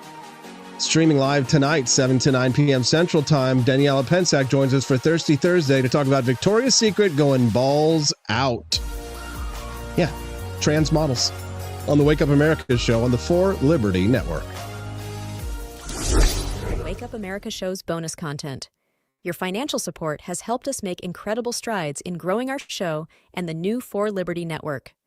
Today, we ask the question, does passive smoking cause lung cancer? The debate over whether passive smoking or secondhand smoke causes lung cancer has long stirred controversy, especially following a 2003 study by UCLA's James Enstrom and a colleague. Their research, published in the British Medical Journal, found no significant link between environmental tobacco smoke, ETS, and increased mortality. The study's findings contradicted the prevailing wisdom used to justify public smoking bans, leading to intense criticism from the public health community. Critics failed to provide evidence of any errors in the study, highlighting how policy preferences can sometimes overshadow scientific debate. A recent study by the American Cancer Society, ACS, echoes those earlier findings, suggesting that the cancer risk from ETS is minimal. The ACS researchers did not emphasize this result, possibly due to the settled public perception of ETS risks. Exposure to ETS is known to cause irritation and worsen respiratory conditions, but evaluating its lethality requires objective scrutiny of scientific evidence. Enstrom and his colleagues' work faced backlash, yet no fraud or significant errors were found to warrant a retraction. Their study involved detailed data collection from California participants of an earlier ACS study, enhancing the quality of exposure information. This reliable data contrasted sharply with other studies that often struggled with accurate ETS exposure measurement. By comparing the risks of active and passive smoking, they demonstrated a clear association between active smoking and mortality, unlike ETS, which showed no significant mortality link. The political response to their study was palpable, with attacks attempting to undermine it before it was even published. Some accused the authors of being influenced by the tobacco industry, despite their extensive public health research background and a declaration disavowing industry involvement. The uproar they faced was unprecedented in their careers. Despite the initial outrage, their study remains part of the scientific literature on passive smoking, consistent with other studies showing weak connections between ETS and health risks. The newer ACS study, published in 2021, reiterates these findings. The ACS paper focuses on reducing cancer by addressing modifiable risk factors, with smoking topping the list, while secondhand smoke ranks much lower. The population attributable fraction for ETS is a mere 0.7% compared to 28.5% for cigarette smoking. The relative risk of lung cancer for non-smokers exposed to ETS was found to be statistically insignificant, indicating no increased risk. The ACS study's approach differs from Enstrom's prospective study, but aligns in highlighting the negligible risk of ETS.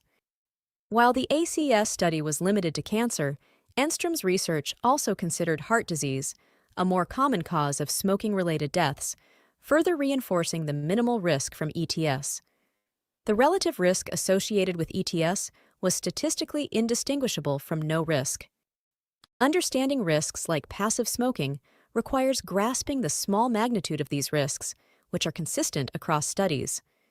Meta-analyses show slight risk increases for non-smokers exposed to ETS, but these are minor compared to the risks of active smoking. Confounding factors and publication biases in epidemiologic studies may further downplay the risk from ETS, and there is a possibility that the actual cancer risk from passive smoking is zero. Rigorous studies measuring ETS exposure have been largely overlooked. In the 1990s, studies in the US and UK used monitors to measure ETS exposure, revealing that non-smokers inhaled cigarette smoke equivalent to far fewer cigarettes than active smokers. These findings are often neglected in the literature, possibly to maintain the perception of ETS as a significant threat. Studies directly measuring ETS exposure provide more robust evidence than those relying on exposure proxies. The latter can be skewed by researchers' biases and assumptions, leading to selective reporting of data that supports preconceived conclusions.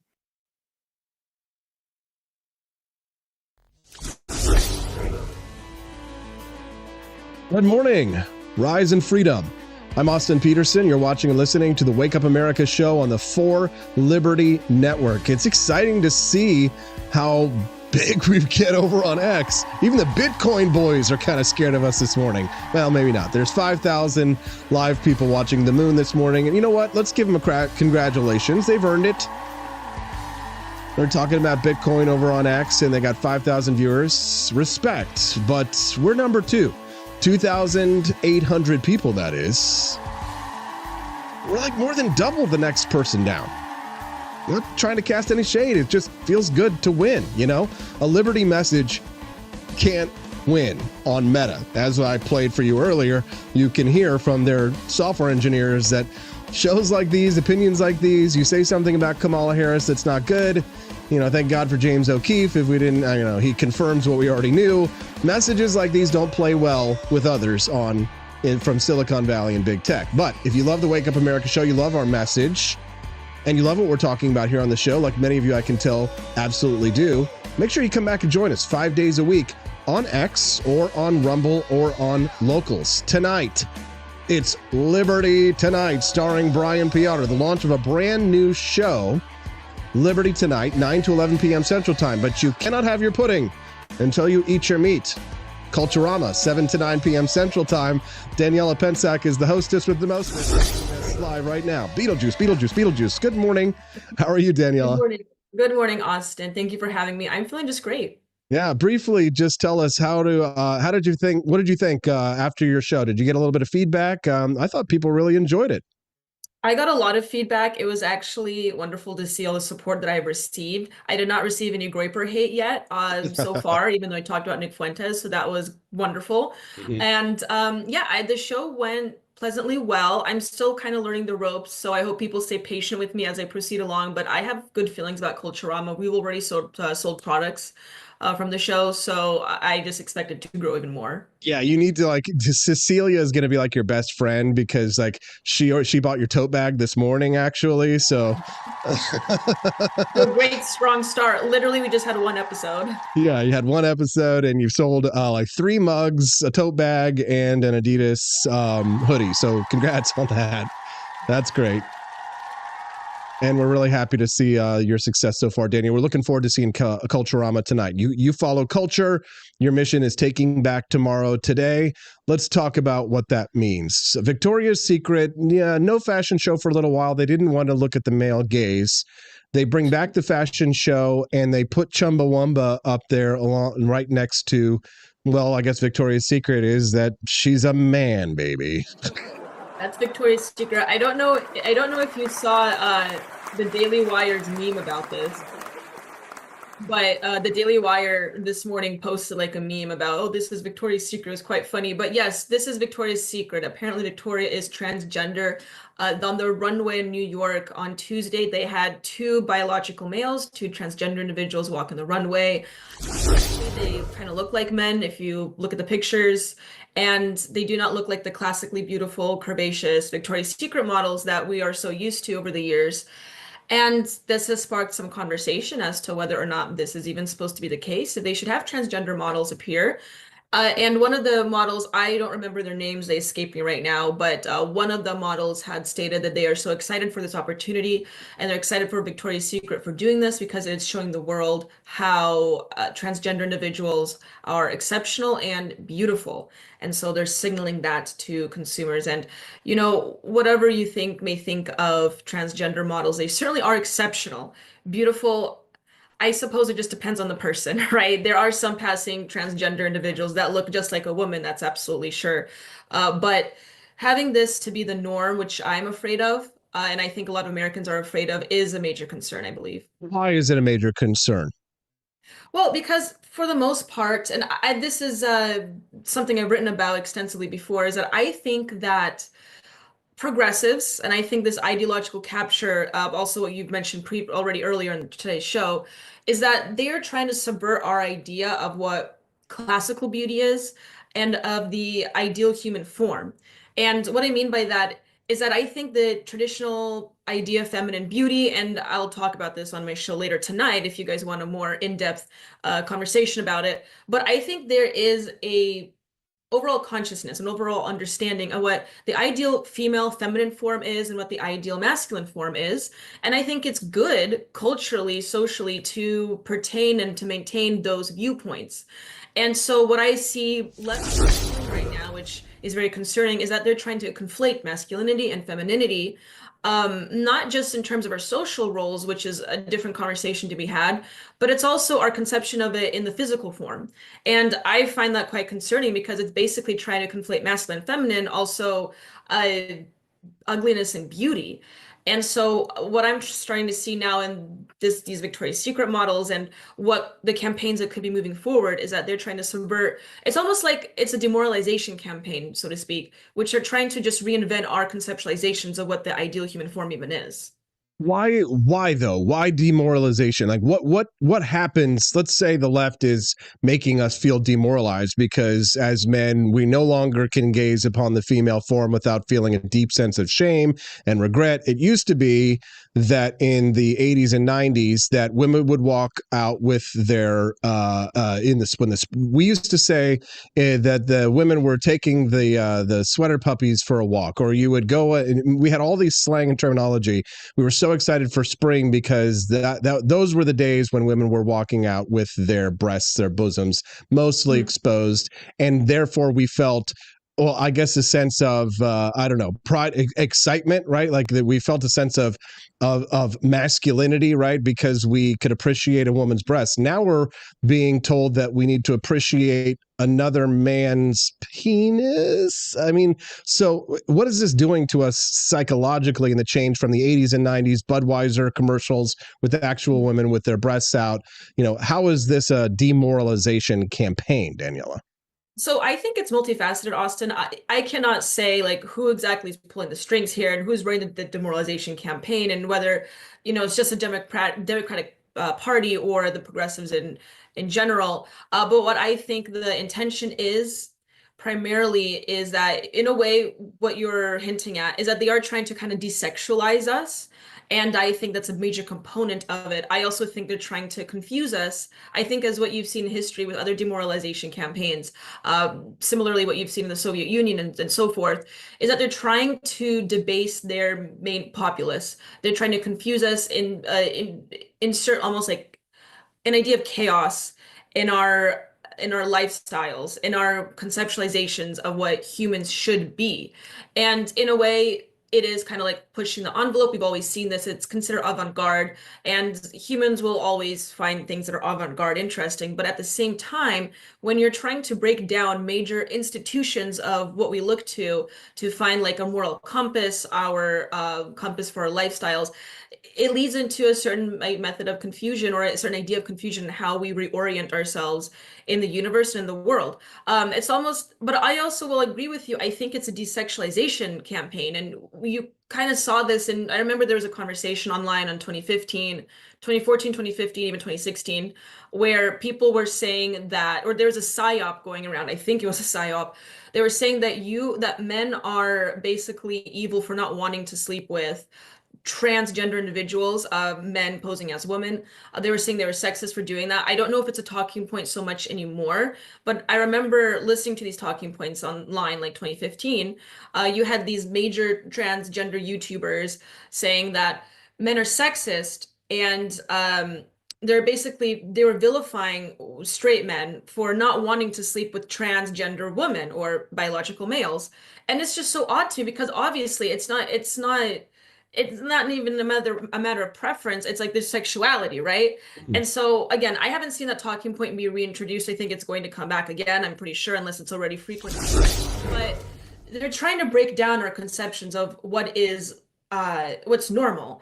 And even this transgender models basically said that in their press release, I suppose it was, where one of them said that transgenders are an exception. We are exceptional. And in a way, they're accurate. Transgenders are a major exception. If I'm not mistaken, the last statistics I've seen, it's like less than 0.2% of people actually suffer from gender dysphoria.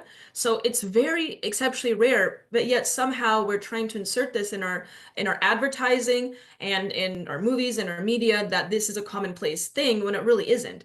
And now they're putting it in the Victoria's Secret runways, which I want to ask, why are they even doing this? Victoria's Secret, I don't even know why we're having conversations about transgenderism. Well, I want to introduce a little chaos of my own into the mix. Here's what Rare Camellia says.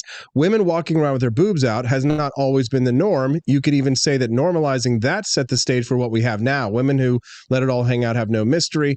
And then she was continuing on, but she didn't finish her thought there. I was actually going to ask you, Daniela, about, you didn't grow up in the 80s and the 90s like I did, when sexualization of our culture was very pro-masculine and very pro-male.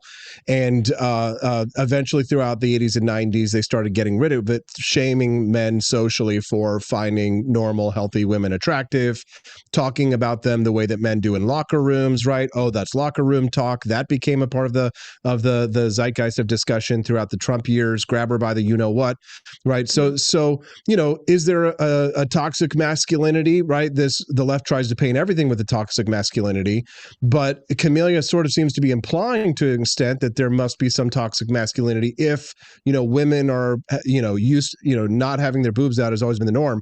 The problem that I have with that line of thinking, Daniela, and I wonder how you'll approach this maybe from a multifaceted approach culturally here, But is that how far back does your history go? Because women having their boobs out is a very culturally relative question, and if you go back long enough in history, you're going to find cultures that had women had their boobs out. Native American cultures, right? They very much did not have like the same kind of sexualization of the breast that we do in American culture and today. So there's a bit of a cultural relativism to that extent. So I wonder what your thought is on what Camellia has introduced here, is that these cultural norms have changed. Maybe, it could be a demoralization campaign, if you said, but was it toxic masculinity when men like myself used to really get excited because spring was coming and we would watch Budweiser commercials? Is that a toxic, unhealthy masculinity? How would you sort of approach this? No, I don't think it's a toxic healthy, or I don't think it's a toxic masculinity to be excited to see breasts. In fact, I think that's very healthy and natural for men. Obviously, a conversation to be had about what is over sexualization, how much of that, or what people call now sexual degeneracy, should be allowed in greater society. And those conversations are interesting. I mean, I think right now in the United States, there's a more important conversations to be had about transgenderism. Do you agree with Entropy Nomad? Men did great things when boobs were hard to see. That's interesting. I've heard from the NoFap community apparently that men are more capable of greater things if they don't expose themselves to material like that. I've heard the opposite. So from people like Andrew Tate. So I'm not quite sure. I'm not a man. But I wish we could go back to the 80s at this point. And I wish that was a conversation than the one that we're having the today. 50s, Culturama. The 50s would be amazing, but that's a far back stretch. Oh, this is a great conversation I'm having with Daniela Pensack. She's joining us live. Let me reset the guest. Daniela Pensack is the host of Culturama, which is a news show that is streaming live Tuesdays and Thursdays, 7 to 9 p.m. Central Time. If you like Daniela's takes, hot takes, spicy takes on the news of the day, and if you'd like to hear her examinations, deep, thoughtful examinations of the cultural zeitgeist, then make sure that you follow her Rumble channel at rumble.com/Culturama. So tonight, 7 to 9 p.m. Central. Then our boys start their new show, Liberty, tonight. Daniela, we've got only a few more minutes left, and I'd like to give you the opportunity to talk about a subject that you're probably going to go maybe in more detail in your show tonight. Sometimes we don't have time to do it, but I'm just deeply curious. What was your thought on the Groyper who was attacking Vivek Ramaswamy, suggesting that Hinduism is antithetical to American values, therefore a Hindu should not be president, coming from a man who is a traditional Catholic, noting that Catholicism itself is not rooted in the American foundational principles. But I wonder how you thought Vivek responded to that and their attack, the Groypers' attacks on Thomas Jefferson being a deist as president. What was your reaction to that? Yeah, I'm really glad you brought this up because I will be talking about this on my show at greater length. But to basically summarize, and I've written about this on Twitter already. I don't know if you read it, Austin, but I was a little disappointed actually with Vivek's answer. I think he got a little heated, but all the points he brought up were accurate and they were true. And that, the United States, we should be more open to these other viewpoints as long as you are a contributing citizen to our nation. I really don't have an issue with what religion you are, or even if it's perceived as antithetical to Western culture. Someone like Vivek obviously has made great contributions to the United States and to Western culture. But what I find really concerning actually is that I don't really have an issue with Vivek here. I actually have more of an issue with people like Charlie Kirk, because this happened on a TPUSA tour. And Vivek was another person on stage with Charlie Kirk at that event, is that this is the audience that Turning Point and Charlie Kirk are cultivating with a lot of their rhetoric in the right wing right now. Is what I'm seeing. They're cultivating like this really faith-based, almost Christian nationalist approach. And I don't know if you listen to Charlie Kirk at all, Austin, but he has been hinting a lot at Christian nationalism.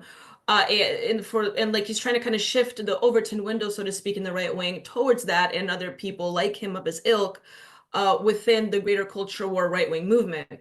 And I really have mixed opinions on that.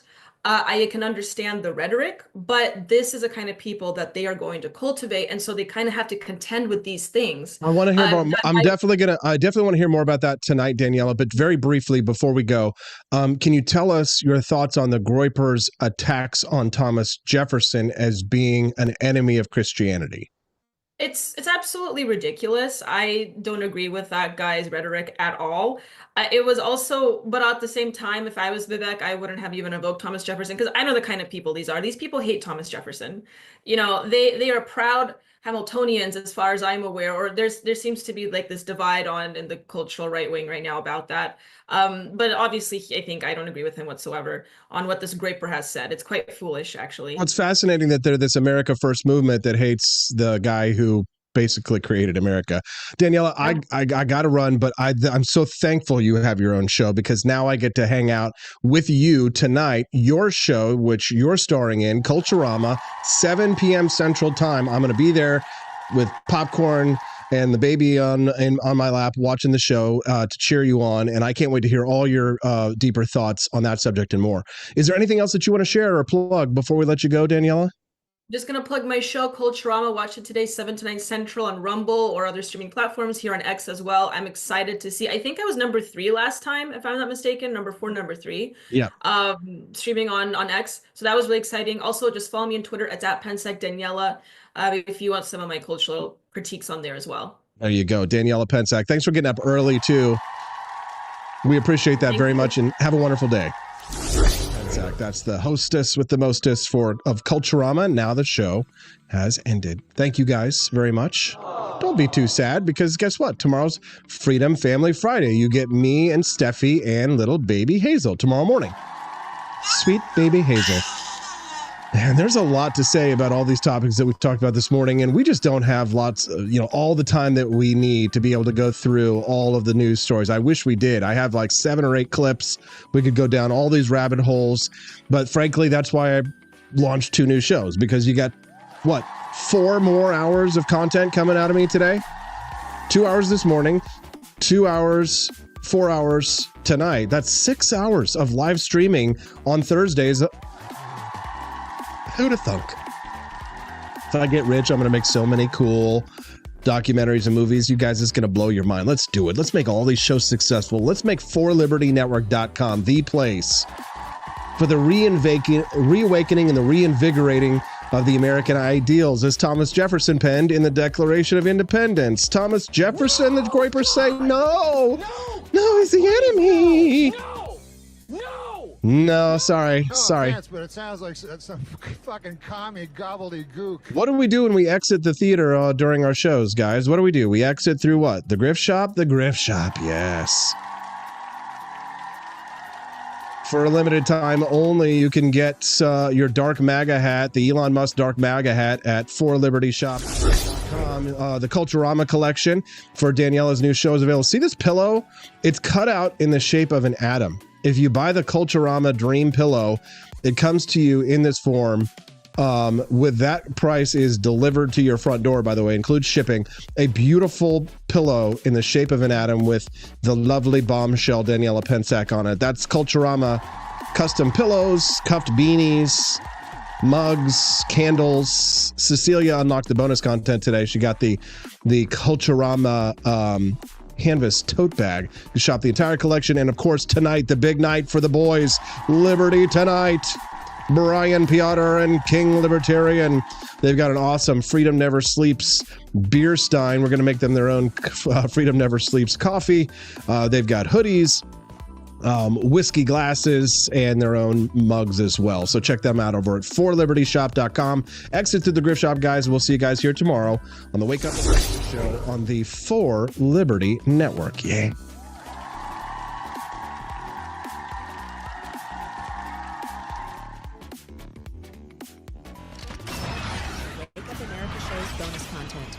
Your financial support has helped us make incredible strides in growing our show and the new For Liberty Network. Today, we ask the question, does passive smoking cause lung cancer? The debate over whether passive smoking or secondhand smoke causes lung cancer has long stirred controversy, especially following a 2003 study by UCLA's James Enstrom and a colleague. Their research, published in the British Medical Journal, found no significant link between environmental tobacco smoke, ETS, and increased mortality. The study's findings contradicted the prevailing wisdom used to justify public smoking bans, leading to intense criticism from the public health community.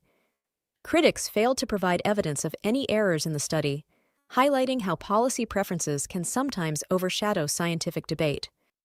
A recent study by the American Cancer Society, ACS, echoes those earlier findings, suggesting that the cancer risk from ETS is minimal.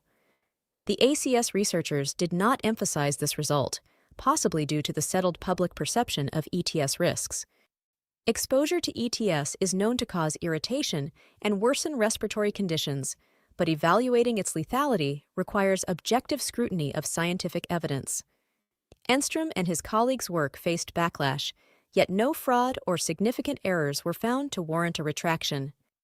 Their study involved detailed data collection from California participants of an earlier ACS study, enhancing the quality of exposure information. This reliable data contrasted sharply with other studies that often struggled with accurate ETS exposure measurement.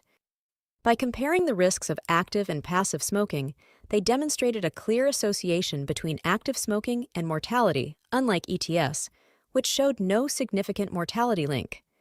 The political response to their study was palpable, with attacks attempting to undermine it before it was even published.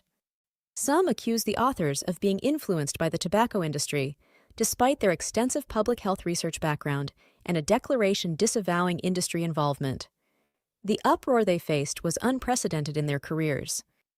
Despite the initial outrage, their study remains part of the scientific literature on passive smoking, consistent with other studies showing weak connections between ETS and health risks.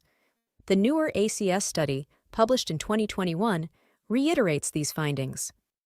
The ACS paper focuses on reducing cancer by addressing modifiable risk factors, with smoking topping the list, while secondhand smoke ranks much lower. The population attributable fraction for ETS is a mere 0.7%, compared to 28.5% for cigarette smoking. The relative risk of lung cancer for non-smokers exposed to ETS was found to be statistically insignificant, indicating no increased risk. The ACS study's approach differs from Enstrom's prospective study, but aligns in highlighting the negligible risk of ETS. While the ACS study was limited to cancer, Enstrom's research also considered heart disease, a more common cause of smoking-related deaths, further reinforcing the minimal risk from ETS. The relative risk associated with ETS was statistically indistinguishable from no risk. Understanding risks like passive smoking requires grasping the small magnitude of these risks, which are consistent across studies. Meta-analyses show slight risk increases for non-smokers exposed to ETS, but these are minor compared to the risks of active smoking. Confounding factors and publication biases in epidemiologic studies may further downplay the risk from ETS, and there is a possibility that the actual cancer risk from passive smoking is zero. Rigorous studies measuring ETS exposure have been largely overlooked. In the 1990s, studies in the US and UK used monitors to measure ETS exposure, revealing that non-smokers inhaled cigarette smoke equivalent to far fewer cigarettes than active smokers. These findings are often neglected in the literature, possibly to maintain the perception of ETS as a significant threat. Studies directly measuring ETS exposure provide more robust evidence than those relying on exposure proxies. The latter can be skewed by researchers' biases and assumptions, leading to selective reporting of data that supports preconceived conclusions.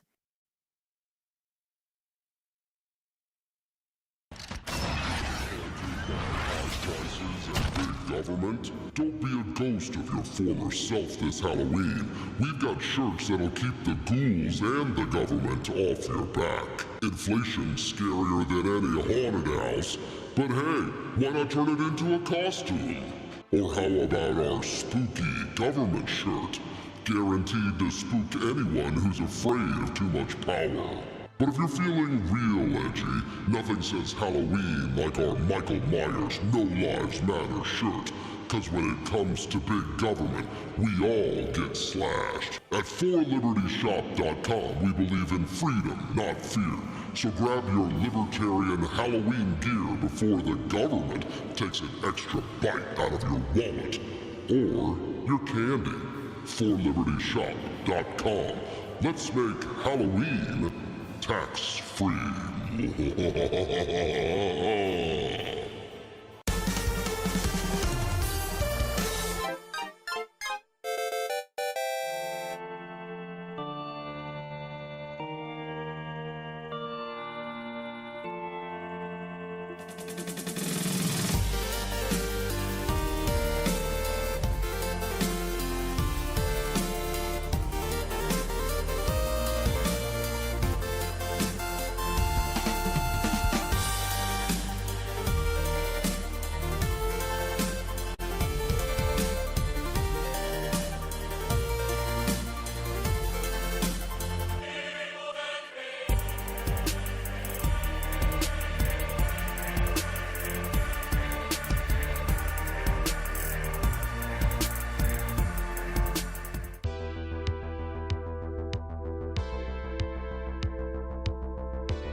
Hello, this is Barack Obama, and let me tell you why Austin Peterson stinks, and you should never pay attention to anything that he has to say. First of all, he's a libertarian, and we all know libertarians are idiots. They don't realize how important government is to everything that we do. I recently became aware that Austin has opened up a libertarian shop at apeforlibertyshop.com. Now, I'm asking you as a personal favor to me that you never ever visit apeforlibertyshop.com.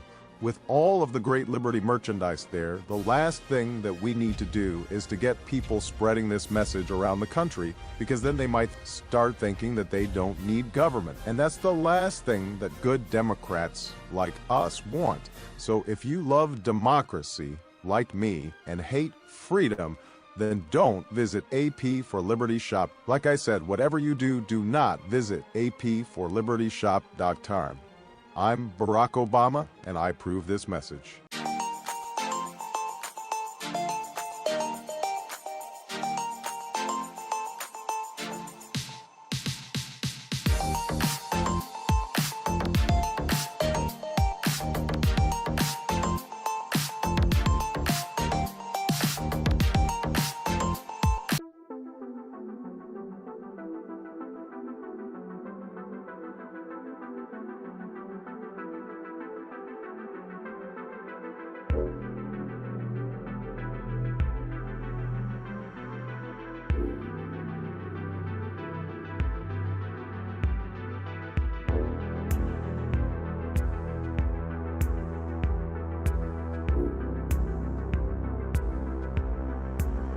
I would remind you that extremism in the defense of liberty is no vice.